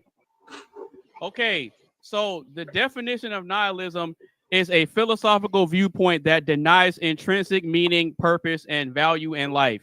It is rooted in the Latin word nihil, meaning nothing. Nihilism can manifest in several forms, including the rejection of objective moral truths, the denial of objective knowledge, or the belief that established institutions and authorities should be destroyed. Yeah, you can do that. Oh, so that's my brother you just described to me there. Yeah. Yeah, I know. I keep calling him a nihilist. Yeah, you don't have confidence laden throughout nihilism. So if you're talking about the absence of confidence, that's the definition of absence of confidence. Well, what it says right here is a philosophical viewpoint that denies intrinsic meaning, purpose, and value in life. Yeah. Yeah. So that would be confidence in that. Well, so that would be a synonym for depression then. Well, depression and nihilism tend to go hand in hand, don't they? You've got like something called contributing factors. So, for example, to constitute being something, sometimes you have to have a multitude of contributing factors to be able to, constitute being what that thing is. So, yes, depression and nihilism go hand in hand. You don't have to be confident. But I understand what Marte's trying to say. Maybe according to the online definition or the definition, they don't mention the word confidence in nihilism per se, Right. But I think it's quite obvious that people who are nihilistic, they don't really have much confidence. They don't have confidence in the government. They don't have confidence in themselves. They don't have confidence in, they don't have confidence in like religion. They don't have confidence in the belief of God. They don't have confidence in lots of different things. Henceforth, they are like floating, through life with no idea where they're going, no aim, no direction. Well, Mark, now, whether that's got anything to do with confidence or not, I don't know. No, but watch this though. Mark? But think about this though. Yeah, go ahead. I know kind of what an incel is. I've heard the term being thrown around quite a lot recently. This can be attributed to a group of men who actually have the absence of confidence in themselves. They go their own way, things like this. They're literally giving up. So if I told you that this guy gave up on life, would you think confidence in any regard to what he's thought about? Like the person, just the slogan saying, oh, Bob's given up on life. You know how that is, right? Would you think that confidence would be anything imbued in this character? You'd probably say, no, that's the opposite of that. So when I talk about the incels, I can point to a certain community where they've not only given up, they've lost hope, they've lost all the confidence in the world. So it's like, you can't have darkness without light. We have to operate on two different distinctions and then show that. What I'm doing is like, Mark's talking about the light, which is confidence, everything else like that. Therefore, the opposite must exist. And that's therefore like nihilism. We have communities like MGTOW, incels, things like this, because we have the opposite of confidence that's happening right now, or the absence of it. But these people still function in that community. We can't say he goes in his car and he's confident it'll start every day. He just goes in his car and he doesn't know what's going to happen. He just goes without thinking, confidently understanding this car's going to start up or anything like that. He's just having no expectations. People function in life every day, absent expectations that anything's going to happen. That's absolute nihilistic behavior. It's crazy. And people still function. I don't know how they do it, but they do. Yeah, but I still think that they kind of work hand in hand, because the more we go through this discussion, I keep thinking, well, the more somebody loses or gains confidence, often respect goes alongside that, and you could argue it either way, and it's just whether one is more important than the other, which I'm struggling to really, because look, I always feel that respect is more important than confidence, but at the same time I understand how without confidence it's very difficult to gain respect. So it's almost like they work very closely together with one another. That's how I feel about it, whether you want to put this one in front of the other or not, right? I think it doesn't really matter. I think essentially you need to find an equilibrium. An equilibrium between respect and confidence, and then once you've done that, you've found a healthy balance, perhaps. Now go ahead, a bit Marty, like go ahead. using your left hemisphere of your brain and your right hemisphere of your brain. If you isolate one or the other, and you're not working in equilibrium, then you're going to be doomed to have one-sided view. Wait, go ahead and let Marte respond. Go ahead, Marte. So that was a false dichotomy, because now you're going to the anatomy when we're talking about like behaviors and mannerisms and beliefs. Sure, but it's relevant. We're talking about balance and like equilibrium. On, wait, and I was using that as an example. Wait. You got to let him respond. Anonymous, I'm going to ask you a question right now in front of everybody right now. Yeah, go ahead. Is there anybody that you respect, or is there anybody outside of family that you love but you don't respect? No. Okay. What he's done is proven that you can't have love without respect, right? When it comes to like anybody that's not blood, right? You can't have the opposite happen, right? So the problem with the thing that reveals is how important respect is. Because if you think about this, that's why when you say they go hand in hand, no, respect is always at the top no matter what. And it's constantly followed by confidence, right? It's constantly followed by confidence trying to catch up to respect. So it's like you can't have confidence, and it doesn't matter how much love you have in the world. If nobody respects you, you're never going to have true love. But you'll always have love. You know what I'm saying? It's like if you have to think about this. One can function without the other, but if you flip this around, it doesn't exist. That's what I'm saying. Okay. So I like the way you described that, because if respect is at the top and it has to be earned, confidence is the vehicle that helps you get there. No, because so here's the problem with that is I can actually show you a real good example. I use your diagram to explain that. No, you said that respect is at the top and you have to earn the respect, right? No, you don't have to earn the respect, and I'll tell you why. So I met a cousin for the first time, and this guy was like, "Well, you're an IFBB pro, this and that, and we have a pro in the family. He doesn't even know me. I've never done anything to really earn his respect particularly. I just have a title, right?" But he was like, "Oh, I respect that a whole lot." Doesn't know jack shit about what I do. People throw respect around all the time, but I think that we have a base. What you're talking about is like a barrier for entry, right? Everybody has this no matter where you are. I can walk into Walmart and I respect the person next to me. They never earned it, but it's like this just the baseline that everybody functions at. Now, they can lose that. Everybody can lose that. I have to have a basic decency for Carmen and respect for her, irregardless if I know her or not, or she's earned it or not. I have to respect her personal space, whether or not she has a husband or not, or I know about this. Everybody starts out at this. So now that we discovered like this baseline, it's like it doesn't have to be earned. It's just automatically societally given as an expectation for your fellow neighbor or brother. So it's like everybody has respect. It's just like how much are you willing to lose? Now it's like there's a deficit that we can function at. That's what I'm saying. No, that's and also the fact that I come and attend these podcasts with you people, and I barely even know you that well, but over the course of the last few weeks, you've gained my respect, and that's why I keep turning up. I've got a lot of respect for what you do. I've got a lot of respect for all of the panelists here, and it doesn't mean to say that I'm 100% confident in the way that things are going to pan out in the future. I never know how things are going to pan out with these podcasts. It could come back to bite me in the ass, but I still turn up because I've got a respect for you. And that's why I'm here. And so that for me trumps any kind of confidence. And so that's why I think it's important. I've said my bit, and I'm not going to say any more on whether I think respect or confidence is any more important. Mark getting worn out with this one. Mark's getting worn out with this one. Anonymous is, if I don't respect him, I'm not showing up. I don't care. He could be the most confident podcaster in the world.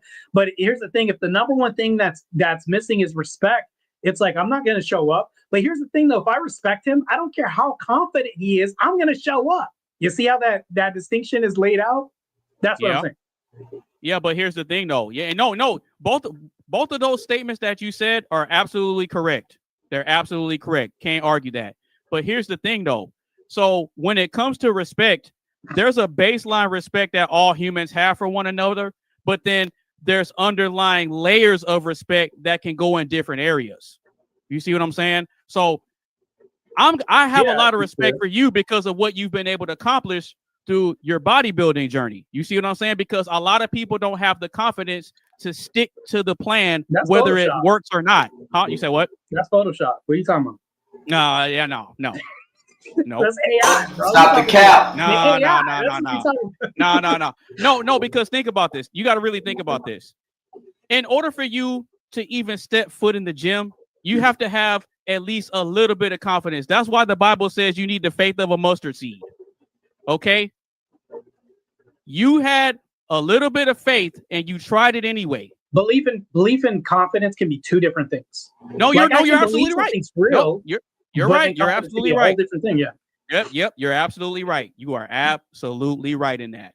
But my overall point is that when human beings set their foot or they try their hand at something, there's some sort of belief in something, in an outcome, or there's some sort of confidence there. It may not be a lot. It may be just a little bit, or it may be a lot, but it still has to exist there for you to even try in the first place, right? That's why motivational speakers are very important, because they're able to take their lived experiences and outline their trials and tribulations to be able to share their wisdom and their competence with other people. They gain the competence through trial and error. But they're not sharing competence. They're sharing, you could say probably they're sharing experiences and stuff and feel good rhetoric. No, you're right. But here's the thing, though. This is why, in my opinion, this is just my personal opinion. This is why I think these conversations are very crucial, because we don't know who's watching and we don't know what people are dealing with. You see what I'm saying? Because like you said earlier with the whole nihilism definition, there's people out there that don't have confidence or belief in anything. And you're absolutely right about that. Right. Yeah. But these conversations are for those people that are on the fence, that are, starting to go down a dark path, but then they hear something that gets them to see things a little bit different. And they say, you know what? I didn't really see the value in this before, but I think that things will eventually change for me. So you know what? Let me get up. Let me get out here and try to make something happen. If it works, cool. If not, at least I tried. Yeah, you don't need confidence for that. Yeah, you do. You don't? Yes, you do. I can demonstrate that once again, why you don't need confidence for that. For me, if I'm going to step outside or step into a new building I've never been in before, does it take a lot of confidence for me to enter a building that I've never been in before? Do I need confidence to execute that? To a degree, yeah. No, I can do that as a nihilist. Can you tell me how I can't do that as a nihilist? Because according to you, a nihilist can't enter any building or try new things they've never done before. No, but see the part that you're still. Shit. Wait, hold on. No, because the part you're leaving out that I keep saying is whether you succeed or fail. It's whether you succeed or fail. You still have some confidence to try it in the first place. Nihilists don't even care. They're not even confident about it. They're just doing it regardless of what hazards of. Like I can walk into a lawnmower as a nihilist and I don't care about confidence at all. I can throw out the wayside. Can I still function absent any of this? Yeah, you absolutely can. Oh shit! Okay, that's my whole. Yeah, you absolutely can. No, but this is the thing though. The majority of the population doesn't have a nihilistic mindset. So you're using an extreme nuance, which it is valid. It's valid. Not. Increasingly, I think they are. It's not. I think we're seeing lots of nihilists in the newer generations. No, yeah, correct. We have so many soldiers returning from war. The SA rate or self-deletion rate amongst these men is sky high. It's almost higher than Vietnam right now. It's not even. It's not an exception to the rule. I can believe that. Talk about this. And then not to mention that we have incels, we have MGTOW, we have soldiers coming home from war that the VA won't help. Like I can go on. There's probably like 20 examples I can give you of this.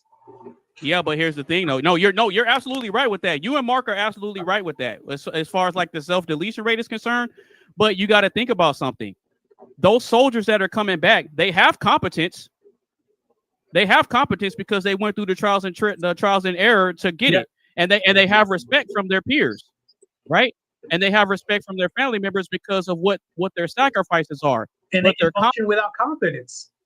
Yeah, but if they're offing themselves, that means their confidence is gone. Yeah, their confidence is gone. There are a lot of people who are operating within a shoestring budget of mental capacity as far as like any belief systems or anything like that. Yeah, they're at that's 100% true. And there's so many Americans that function like this, absent confidence in anything else. They're just doing this because they're just pattern recognition machines. Like, I'm just following a pattern, that's it. And like, I don't have to be confident in the pattern. I just repeat. But it doesn't take confidence to repeat something you've done 1,000 miles. No, you're absolutely right. That's what I'm saying. You're absolutely right with that. You're absolutely right. And I'll give you an example of how you're right with that statement right there. You don't need to be confident to continue the rat race, the perpetual rat race that we all know of. The 9 to 5, get up, be stuck in traffic, do your 9 to 5 and do the same thing every day. But it takes a confident person to think differently and say, you know what? I need to figure out a way to get out of this rat race. Let me try something different.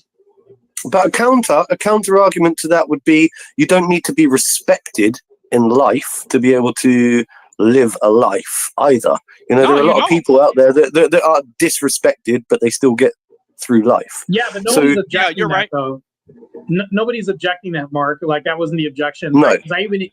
All of us on this panel could agree with that. Like, but that's the same thing as me saying everybody can live without confidence in this life. And that's all I'm saying. But what Anonymous is saying is like, you can't function without confidence in anything. And I'm like, no, because we have an example that's not the exception to the rule. And it's actually increasing. The reason why we have this podcast on my end, the reason why I joined this is because we have to fight this acceptance of lack of confidence in men, and they're functioning every day absent confidence. If we can actually give them confidence, because these men have operated absent confidence the whole time, proving my whole point, by the way, like, I think that we can actually stop the self-deletion rates and everything else.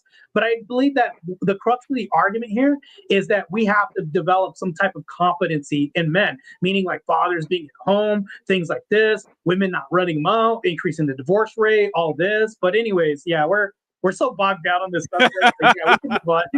No. I love this. I like this because what it demonstrates is that we can have a difference of perspective on a particular topic. We're both bouncing bouncing ideas off of each other. We're offering different perspectives. We're figuring out what makes sense and what doesn't make sense, and then we're just having productive conversations. So this is what I like.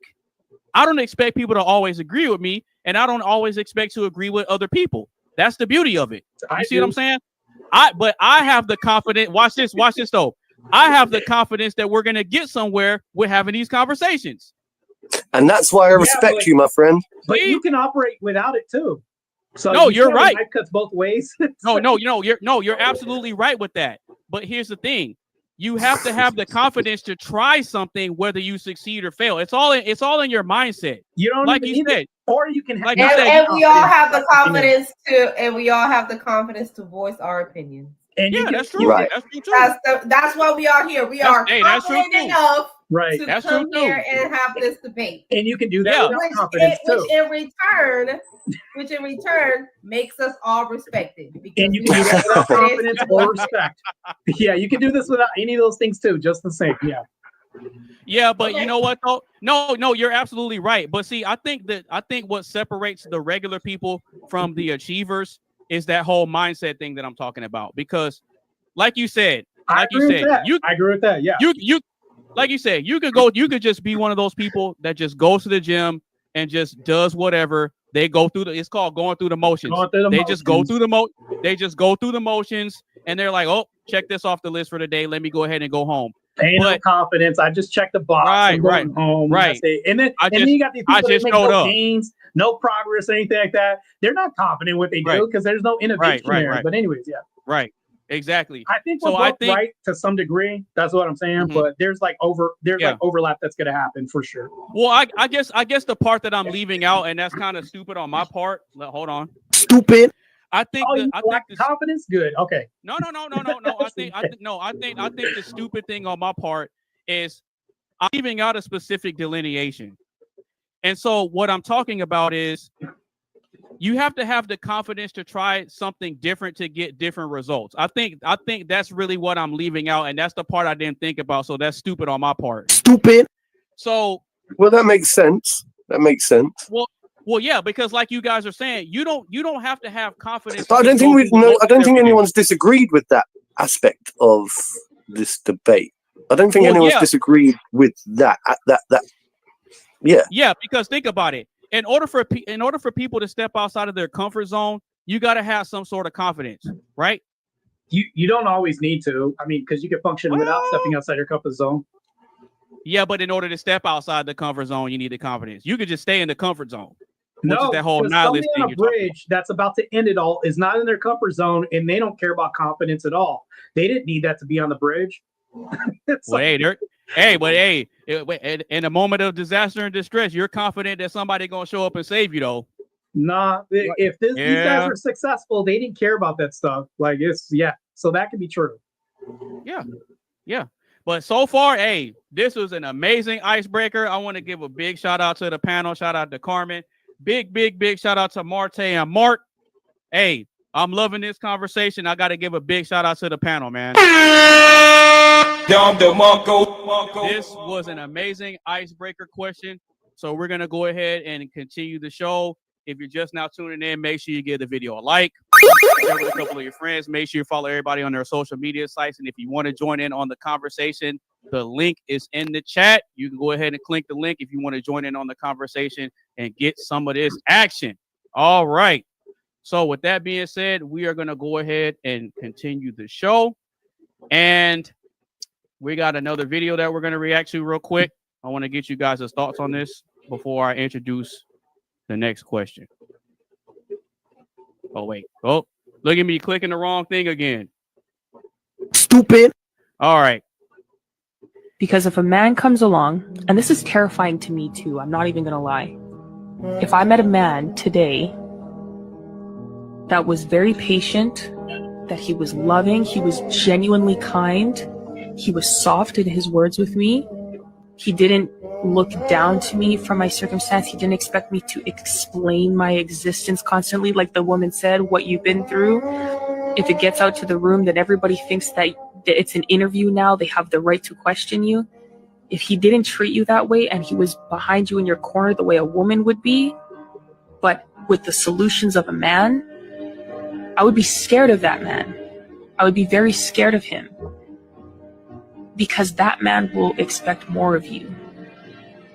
Because the man who gives you the most compassion is going to expect the most growth, and he's going to create the circumstances for the most growth. You have to be an exceptional person with a person like that. Women are not afraid so much of the man itself. They're afraid of the consequences of who you might need to be. But they forget that a man like that is not going to be a tyrant over you. They're going to genuinely love you. They're genuinely going to create the circumstances for success. They genuinely care about your performance. They genuinely love you. They're scared of that because they think they don't deserve it, and they know it's going to be hard, and they don't want to disappoint somebody. And they don't want to disappoint a man, because that man will give them a critique, and if they're genuinely in love with that man, it will break their soul in ways that I can't even explain. Because it's like all those other people abused me, and they didn't love me. But if you love me, and I disappoint you, and you genuinely love me, then I have failed as a human being, and I don't deserve life. That's how women feel. And it's not reasonable, it's not rational, because everyone makes mistakes and everyone fails. This is also why having a good father is important, because he'll push you to do things that you don't want to do, but you need to do. Wow. That title is an L, and I can explain why that's an L. All right. Well, wait. Real quick. I want to give Carmen the floor to speak on this, because she's a woman, and I presented something that's from a woman's perspective, describing like a guy, a top tier type of dude. So what are your thoughts on what she said in that video? I think that she's just afraid to being led. And if you're afraid of being led, then you're not a wife at all. I think women, a lot of times, they just projecting something. You're not going to be afraid of a man who wants the best for you, because at the end of the day, that's the whole point. You're going to benefit from his success, and he's leading you towards that. I'm not afraid of my husband leading me to something. it's not. I mean, I get it. I get where she's coming from, but you're just following the wrong man. I'm sorry. Right. You So shouldn't be afraid of anything. So I played that video to introduce the next question. And the next question is this.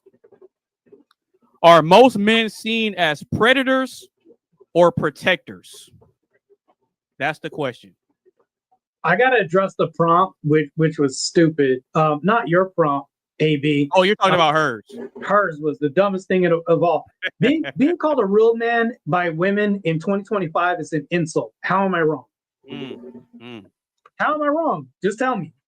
Any girl that says a real man would, or anything about a real man, she's talking about either a simp or, a man that's going to pay the bills or a man that's going to white knight or do anything like this. The people who I hear about this, and this is tangential to the topic, when a woman says, oh, he's not a real man, it's because he's either really abhorrently patriarchal or adhering to like Christianity as far as like Christian ethics, and Mark, I know you don't like to hear that, but, or even with secularists, like a patriarchal structure, and she'll say, well, he's oppressive by doing this. I just hope he's not tyrannical in this and that. They'll never call these men real men, because the real men are the people that serve them to them. And I think that that's an insult. If a woman said that Marte's a real man, I'd be like, damn, man, I got to get more masculine. I got to stop being a simp. Like, I'd have to check myself real quick, because it's not a compliment in 2025. I'll say that. Okay.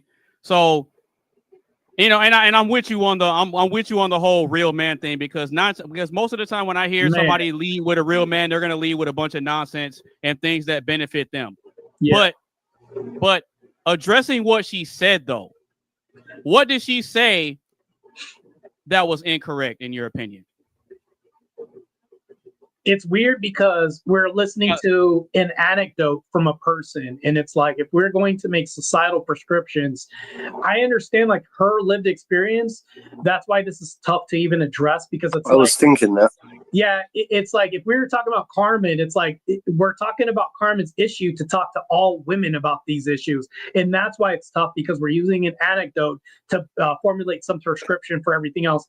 I would just say, I'm going to sound like a tyrant if I say this, but you need to go ahead and shut up, get back in the kitchen, make some sandwiches if you need to, and just understand that if you do any of this stuff, he's not tyrannical for doing this. And how am I wrong? If he has a good nature and he really has a duty to protect you and you feel protected, provided for, all this other stuff, it's like now it's like tone policing because he told me to make a sandwich and all this. Well, what you should want to do those things. If there's nothing wrong with that. I like doing those things for the man that I marry, because I know who I married. And to answer the question, are most men seen as predators or protectors? I think in today's society, they are seen as predators because women have chosen wrong and they're projecting on their experiences and even if you tell them to protect, if they are the protectors, they're still going to take that wrong, because now in today's society is you don't even have a difference. I am woman. I can protect myself. Like, no, I can't. No, I cannot. But then watch that man try to protect you. Now you're like, oh, you think I'm not going to, watch that man step in front of somebody. A man gets into my face, right? I'm not going to argue with men. I tell people all the time, I'm like, I don't argue with men. You can talk to my husband about that. I don't argue with men. No, but don't get in my face. But now, I've got a few women want to be both. Women want to be both. Women want to be protectors and nah, man. That's an illusion. All right, go ahead, Mark. So first of all, I want to say that lady that you showed on your little video, first of all, I feel obviously she's maybe had a bad experience throughout her life with men, and unfortunately, I was getting that impression from her as she was speaking. And I felt a little bit sorry for her, if I'm honest with you, right? Now, going quickly because she was talking about like expectations, and I think that's one part of the conversation. Now, talking about males being men being the sexual predator, I think there is some basis in science that does state that the male species within humans are genetically predispositioned to be the more like the sexual predator by nature. Okay, so we're the ones that go out and we seek the female energy. because we're looking to impregnate, and it's just part of human nature. And I think a female is the receiver.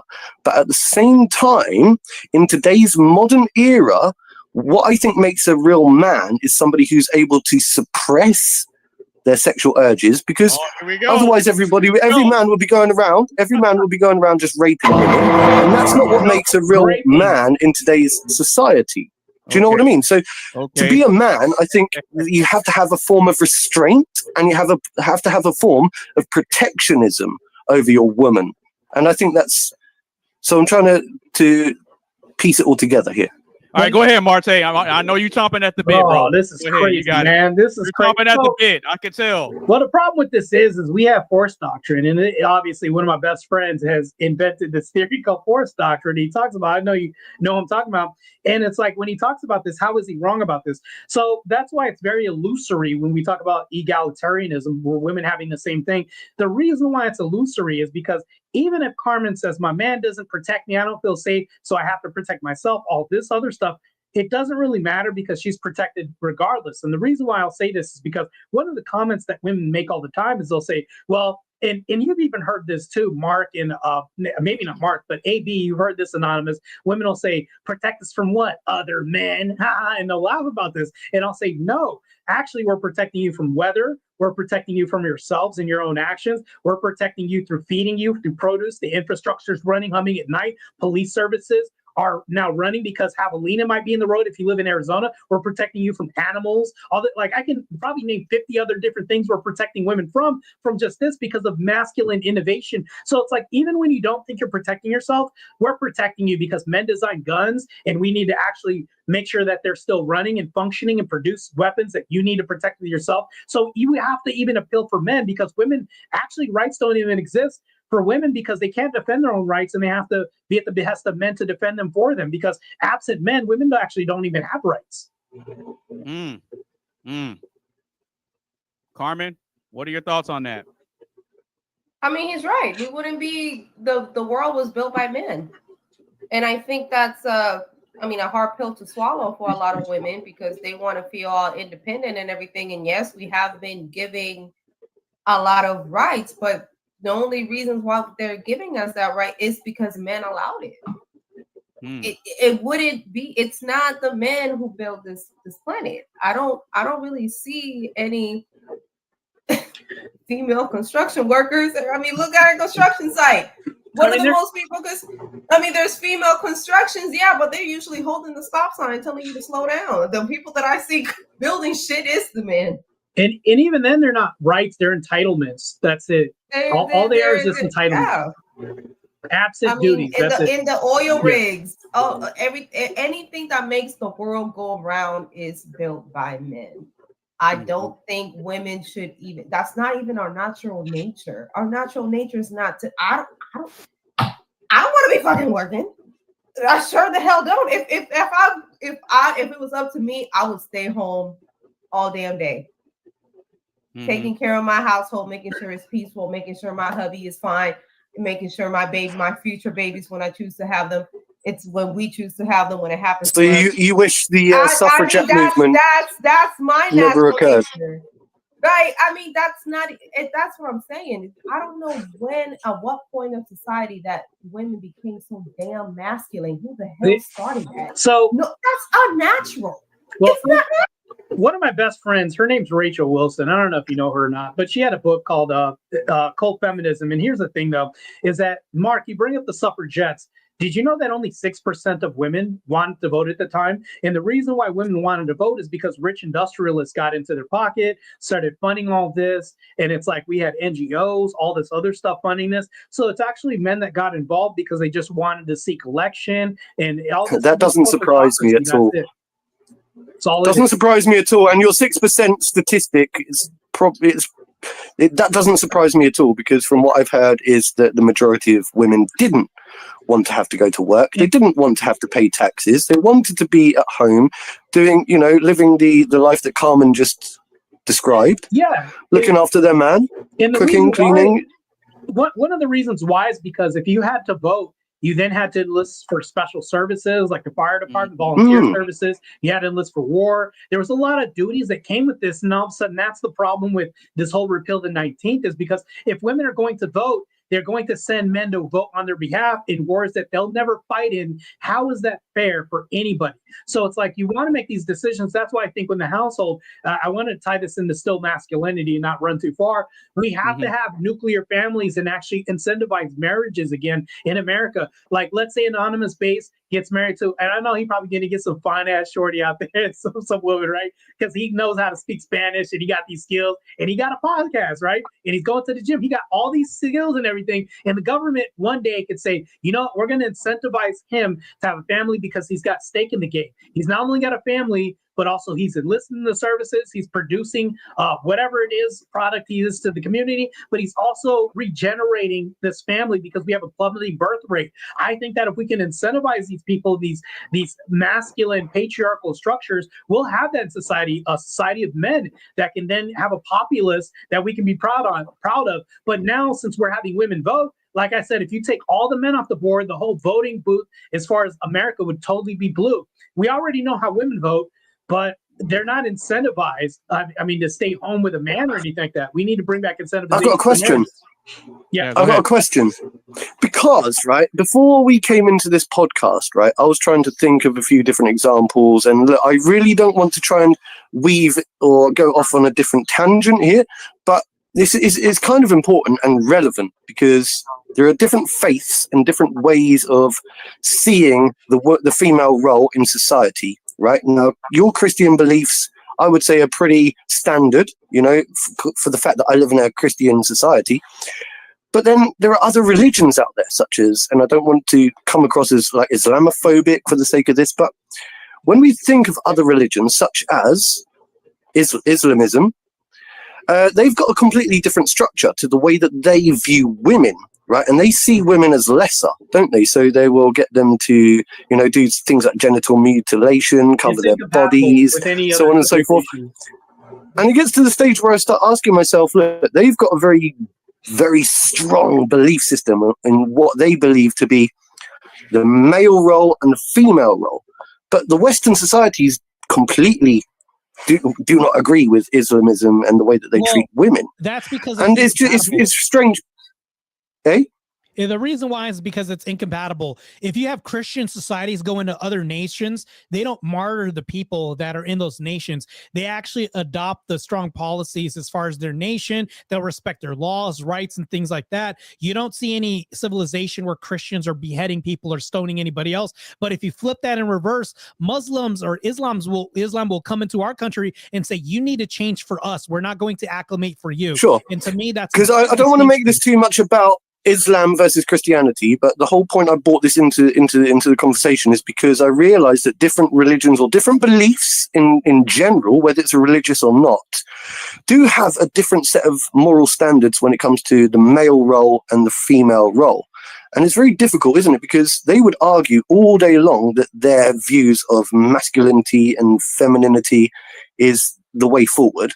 And we see it as being very repressive, you know, very constricting, like, you know, so at some point we have to have that balance, don't we, where women deserve their right to have an opinion, they have a right to speak, they have a right to be part of society. But then I see similarities sometimes in the way that we talk about like the women's role, you know, like, oh, you know, are they, you know, Mark, you picked an extreme, some people jokingly will say, like, you belong in the kitchen. Type of thing. You belong in the kitchen, and that's it. I get what you're saying, Mark, but I think that's a little bit extreme. Yeah, it's kind of extreme. Sure, it is, but it's important. It's important. But even look at what we're doing today. Even with Islam, and you know, you're covering yourself up. You should still have some type of modesty. I mean, you still have modesty. You know. Okay, so what do you got? What are you guys' opinions on Vibe? I mean, I'm worried. Shout out to Vibe. What do you guys thoughts on what Vibe is saying? He says men have become predators because of things like Red Pill and the pickup artist. A decline in morals. What do you guys think about that? What does that mean? Shout out to Vibe, by the way. What does that even mean? I can address it. So here's the thing, though. I think men have become predators because of things like feminism. I think feminism has caused a lot of this because feminism will paint somebody that's patriarchal as a predator. You can be Christian and do everything else. Matter of fact, I was on another board where I put like a debate with Chuck, or AKA Charlie. I destroyed her in a previous debate. And next thing you know, because of my Christian ethical system, I was called a predator, right? I could do everything right. And this goes back to our conversation about being respected. This is why respect is extremely important, because I think how I conduct myself, depending on who it is, I just want to gain the respect of people who are in alignment with my goals. And then everybody else who says they don't respect me is obviously going to be opposed to it and call me a predator, even though I'm Christian. And I say, no, I believe a wife should be home doing this, and I should work and die for my kids and children and everybody, my wife and everybody else.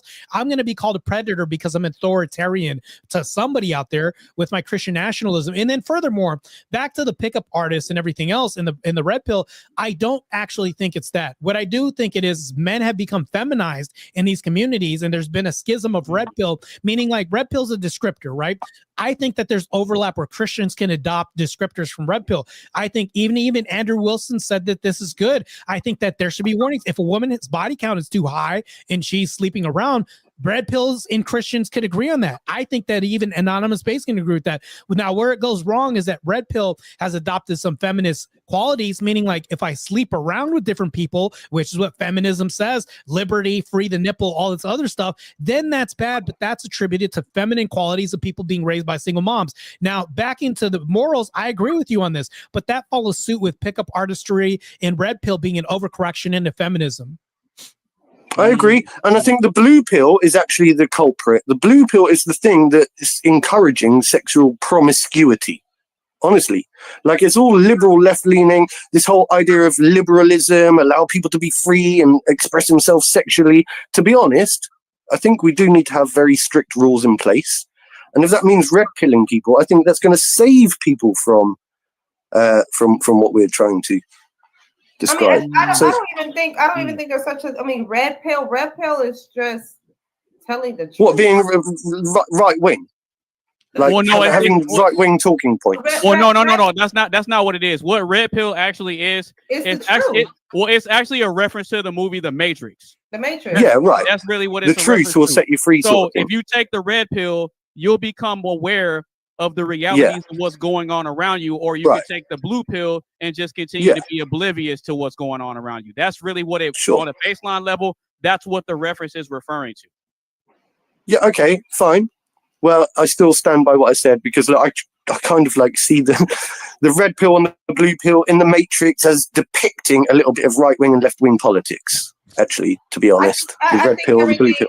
Everything needs to have a balance. Of course, if you take too much blue pill, look what's happening around, like too much sexual freedom, too much, it turns. I think there needs to be a balance. The red pill thing is just the truth. I think men are just starting to. I disagree. Honestly, I think men has always thought about this. They always been the same. You're just now hearing it, verbalizing it. I think that's what we're doing. I disagree. All right, Marte, what specifically do you disagree with? I disagree that the reason why I hate this is, and I had a debate on balance, right? I hate that word. And the reason why I hate this is because if you're going to achieve anything and be the epitome of it, it takes the opposite of balance. Because if you are to be a woman, you can't say I'm an in-betweener. You're either a woman or you're not. You're on one side or you're not. There's no man that's going to say, well, I have a feminine side. Well, that's stupid, because if I was married to a wife, I'd say that's my feminine side. She is. I wouldn't say, well, men have a feminine side. And it's so stupid, because I think that there should be no balance when it comes to things. I think you're all men or not. Now, when it comes to achievements and doing something, what you're talking about, balance is neutral, right? That's stationary, meaning I'm not moving, progressing, or doing anything else.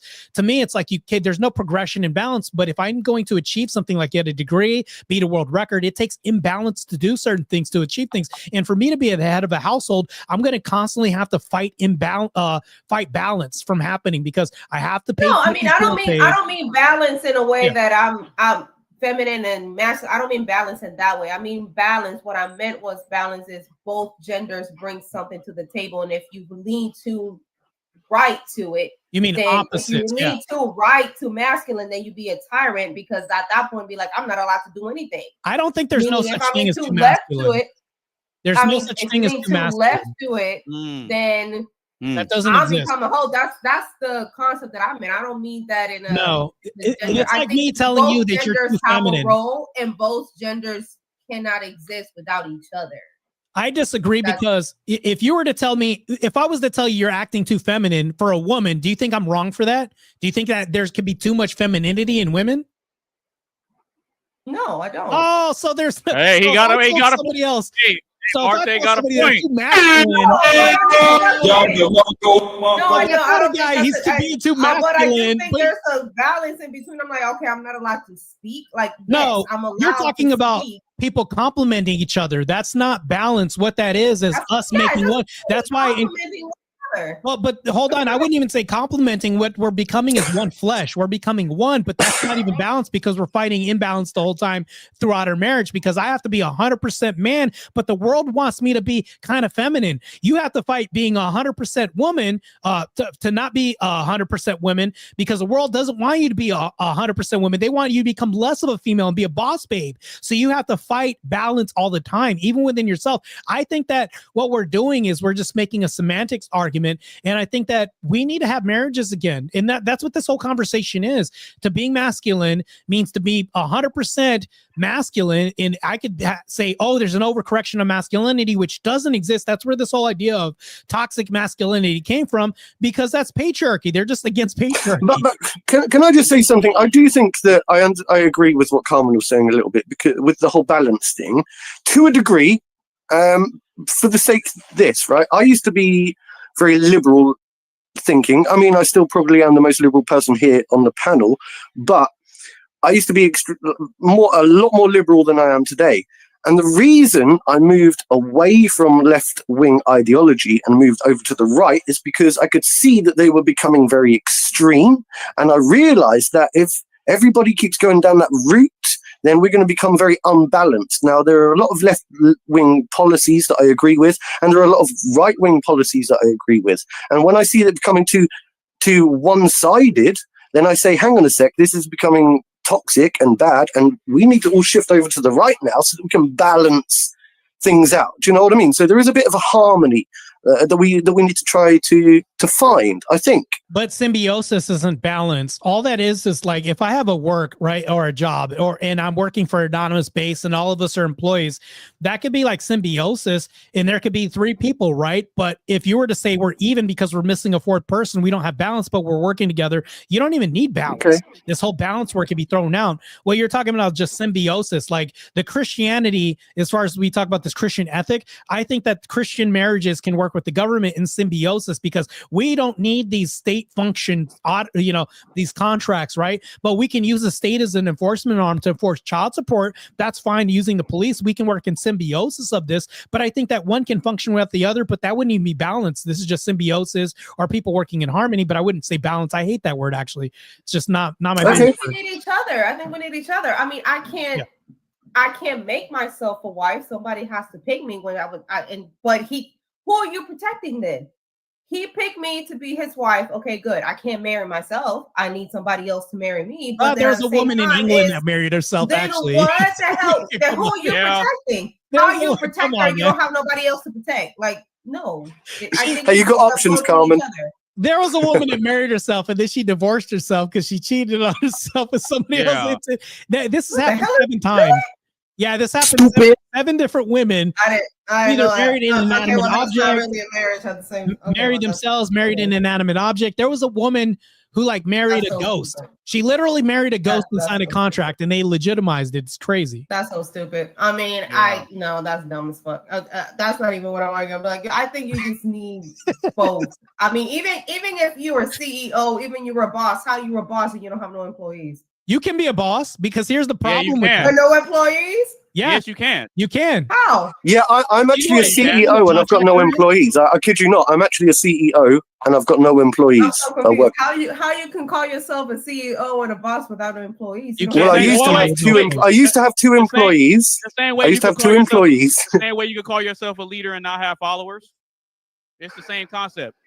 Yeah, right. I mean, no. Officially, so there's the titles. The titles, isn't it? This is a learning opportunity for me because I am so confused. How the hell can you call yourself a leader but you don't have no followers? Because nobody to lead. I'll explain it. Because I Yes. have to set learning opportunity. Because I have to set a destination for myself, and I have to have a vision for myself. Whether people support it or not, I got to make sure it gets done. Whether you believe me or not, it doesn't matter. I'm going to get it done regardless of whether you support me or if you believe in me or not. I got to lead myself first in order for you to follow me. Because you got to have confidence in my leadership and the results that I'm producing. That's why so many women today, they want a guy that already made it to the finish line. They don't want to go through the ups and downs. They don't want to go through the journey. They go for the guy that already made it. You see what I'm saying? So that guy had to lead himself, whether he had family support or friendship support, his girl supporting him. Men have to make it regardless. And we're not really allowed to make excuses. You see what I'm saying? So I have to demonstrate leadership in my own life first in order to present you with the opportunity to follow me. That's how it works.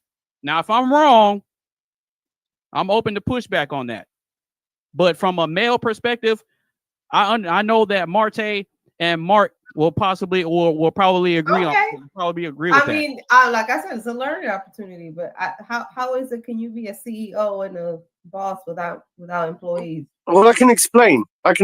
So, for example, when you start up a business, right, you have to give yourself a title, and you're either the manager or this. No, actually, you're the chief executive officer. You're the guy that with the brains behind the project.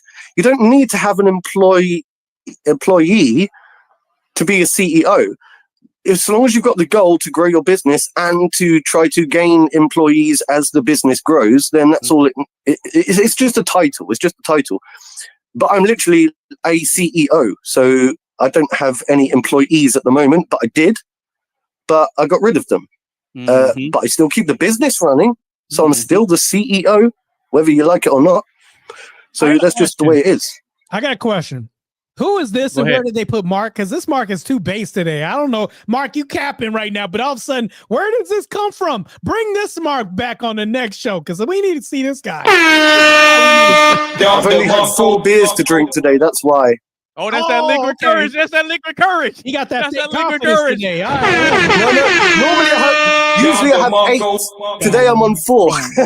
Shit like that. Bro, shit like that. Okay. Shit like that. Yeah, that's funny. That's funny. No, but Carmen, you got to think about this. So when Mark was using the business example, you can't have employees unless you start a business first. Because if you don't start a business first, then where are they going to get the work from? That's true. You see what I'm saying? So it starts with a person having a goal and some sort of vision in mind, right? And they have to draw up the plan to make it work. So in order for it to come to fruition, either you have to do all the work by yourself to make it happen, or you can recruit people that understand the vision, and that's when you assign them a role. You see what I'm saying? So they play their part, I play my part, but I'm the captain of the ship. That's why there can only be one leader and one decision maker. You see what I'm saying? One president, one vice president, one whatever. I get what you're saying. Absolutely. And I'll give you another example. If you and I are in a relationship, who's the boss or the CEO of the relationship? You are. Exactly. So if you choose not to follow me, it's cool. I can just replace you with someone else. I'll probably get your sister or something. That's great. The input is still there. You will still consider my input because ultimately your decisions affect my life. No, you're absolutely I'm following you. Right. My input matters. No, you're right. But here's the thing. Just because you submit something to the suggestion box doesn't mean I have to implement it into the overall goal of where I want this relationship to go.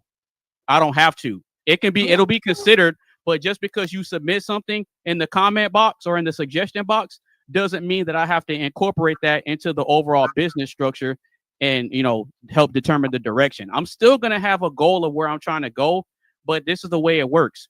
So I'm bringing a certain type of skill set to the table. And if I decide that I want to recruit people, I'm recruiting people based on their skill sets and what they can contribute.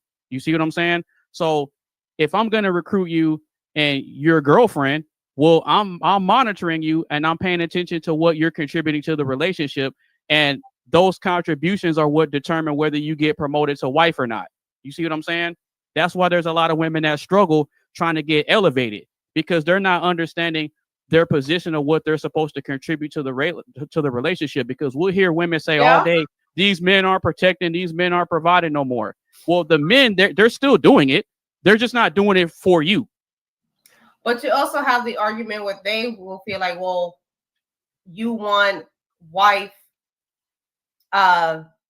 benefits, but I'm still your girlfriend. So why would the girlfriend want to do wifey things? You know what I'm saying? No, I'll tell you why. Why? I agree. I'm like, well, girl, don't you want to be promoted to girlfriend? It's like, well, that's a wifey perk. No. You're right. You're right. My husband perk. That's a boyfriend. Right, but I'll tell you why. Because they want the perks of the promotion without doing the work. I'm the boss. I'm the one that has to sit you down and do the evaluation and do all the paperwork and monitor your performance. That's literally how it goes. So if we do a performance review and I tell you, okay, you're good in these areas, but you need a little bit of improvement here. Either you take the criticism or not. There is no, oh, well, can we work something out? No, like there's really no gray area in that. I'm paying attention and I'm monitoring, because there's guys that pick wrong and they pay the price by getting the wrong woman pregnant and all this other type of stuff. And there's an ever-growing message that are telling men, you need to pick better. You need to slow down. You need to actually vet this woman and get to know her and make sure that she's right for the program and the course that you're trying to take. You see what I'm saying? So that's why there's so many women out here that are complaining, because they're looking for a leader. It doesn't matter how strong and independent they say they are. At the end of the day, they still want a leader. They yearn for the leader. But then here's the thing. They want to be picky and choosy about, well, I don't want this leader because he don't have enough resource. I want that leader over there. So you have women that are competing for a specific set of leaders, but those leaders have a bunch of people that are applying to be under them. See how that works? So it doesn't matter. You don't get to decide whether you get hired or not. I do. So it doesn't matter how many resumes I get submitted to me via let me be your girl. I get to decide who I bring into this company, not you. That's how it works. That's why we can be the CEO of a company and not have employees, because I have to establish something before I bring people in. That's how it goes. Hey, I just had something come up, so I got to bounce. Okay. Yeah. Vibe came up, so he's going to be a good replacement for me.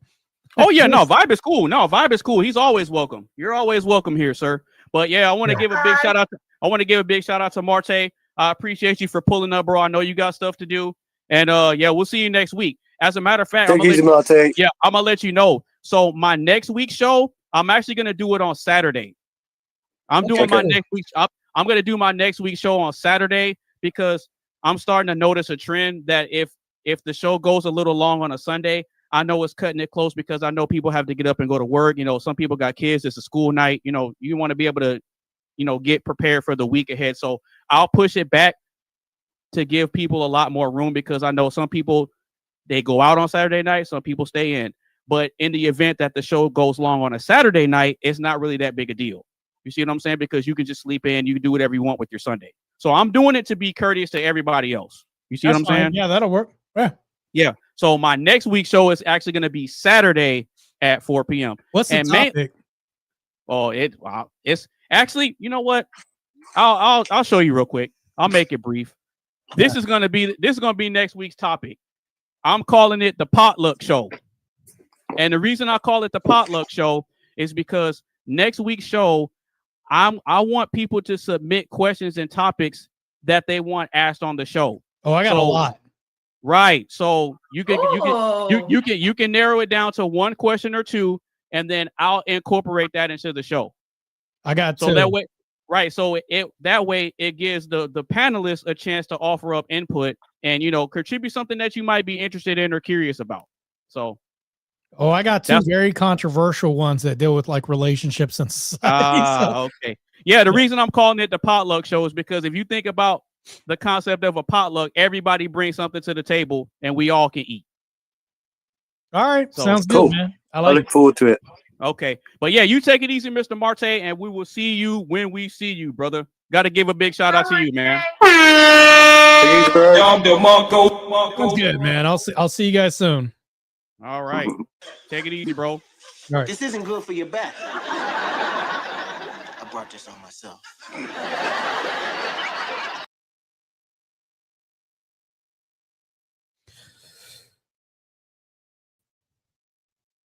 What's up, guys? Hey, I'm actually gonna run real quick. I know that you guys are probably like tuning in, but something just came up, so I gotta run. I'll pop on. I have a show that I got to do tomorrow night, and it's gonna be about Andrew and Charlie. They got into it on the Whatever podcast, but if you guys can't, go over to Anonymous Based Show right now and then tune in. I hate to leave abruptly, but something just came up. I got a message. I know a lot of this Andrew Wilson stuff's popping off right now, but anyways, got to kind of deal with some things. But yeah, you guys be safe and take care. Christ is King. God bless.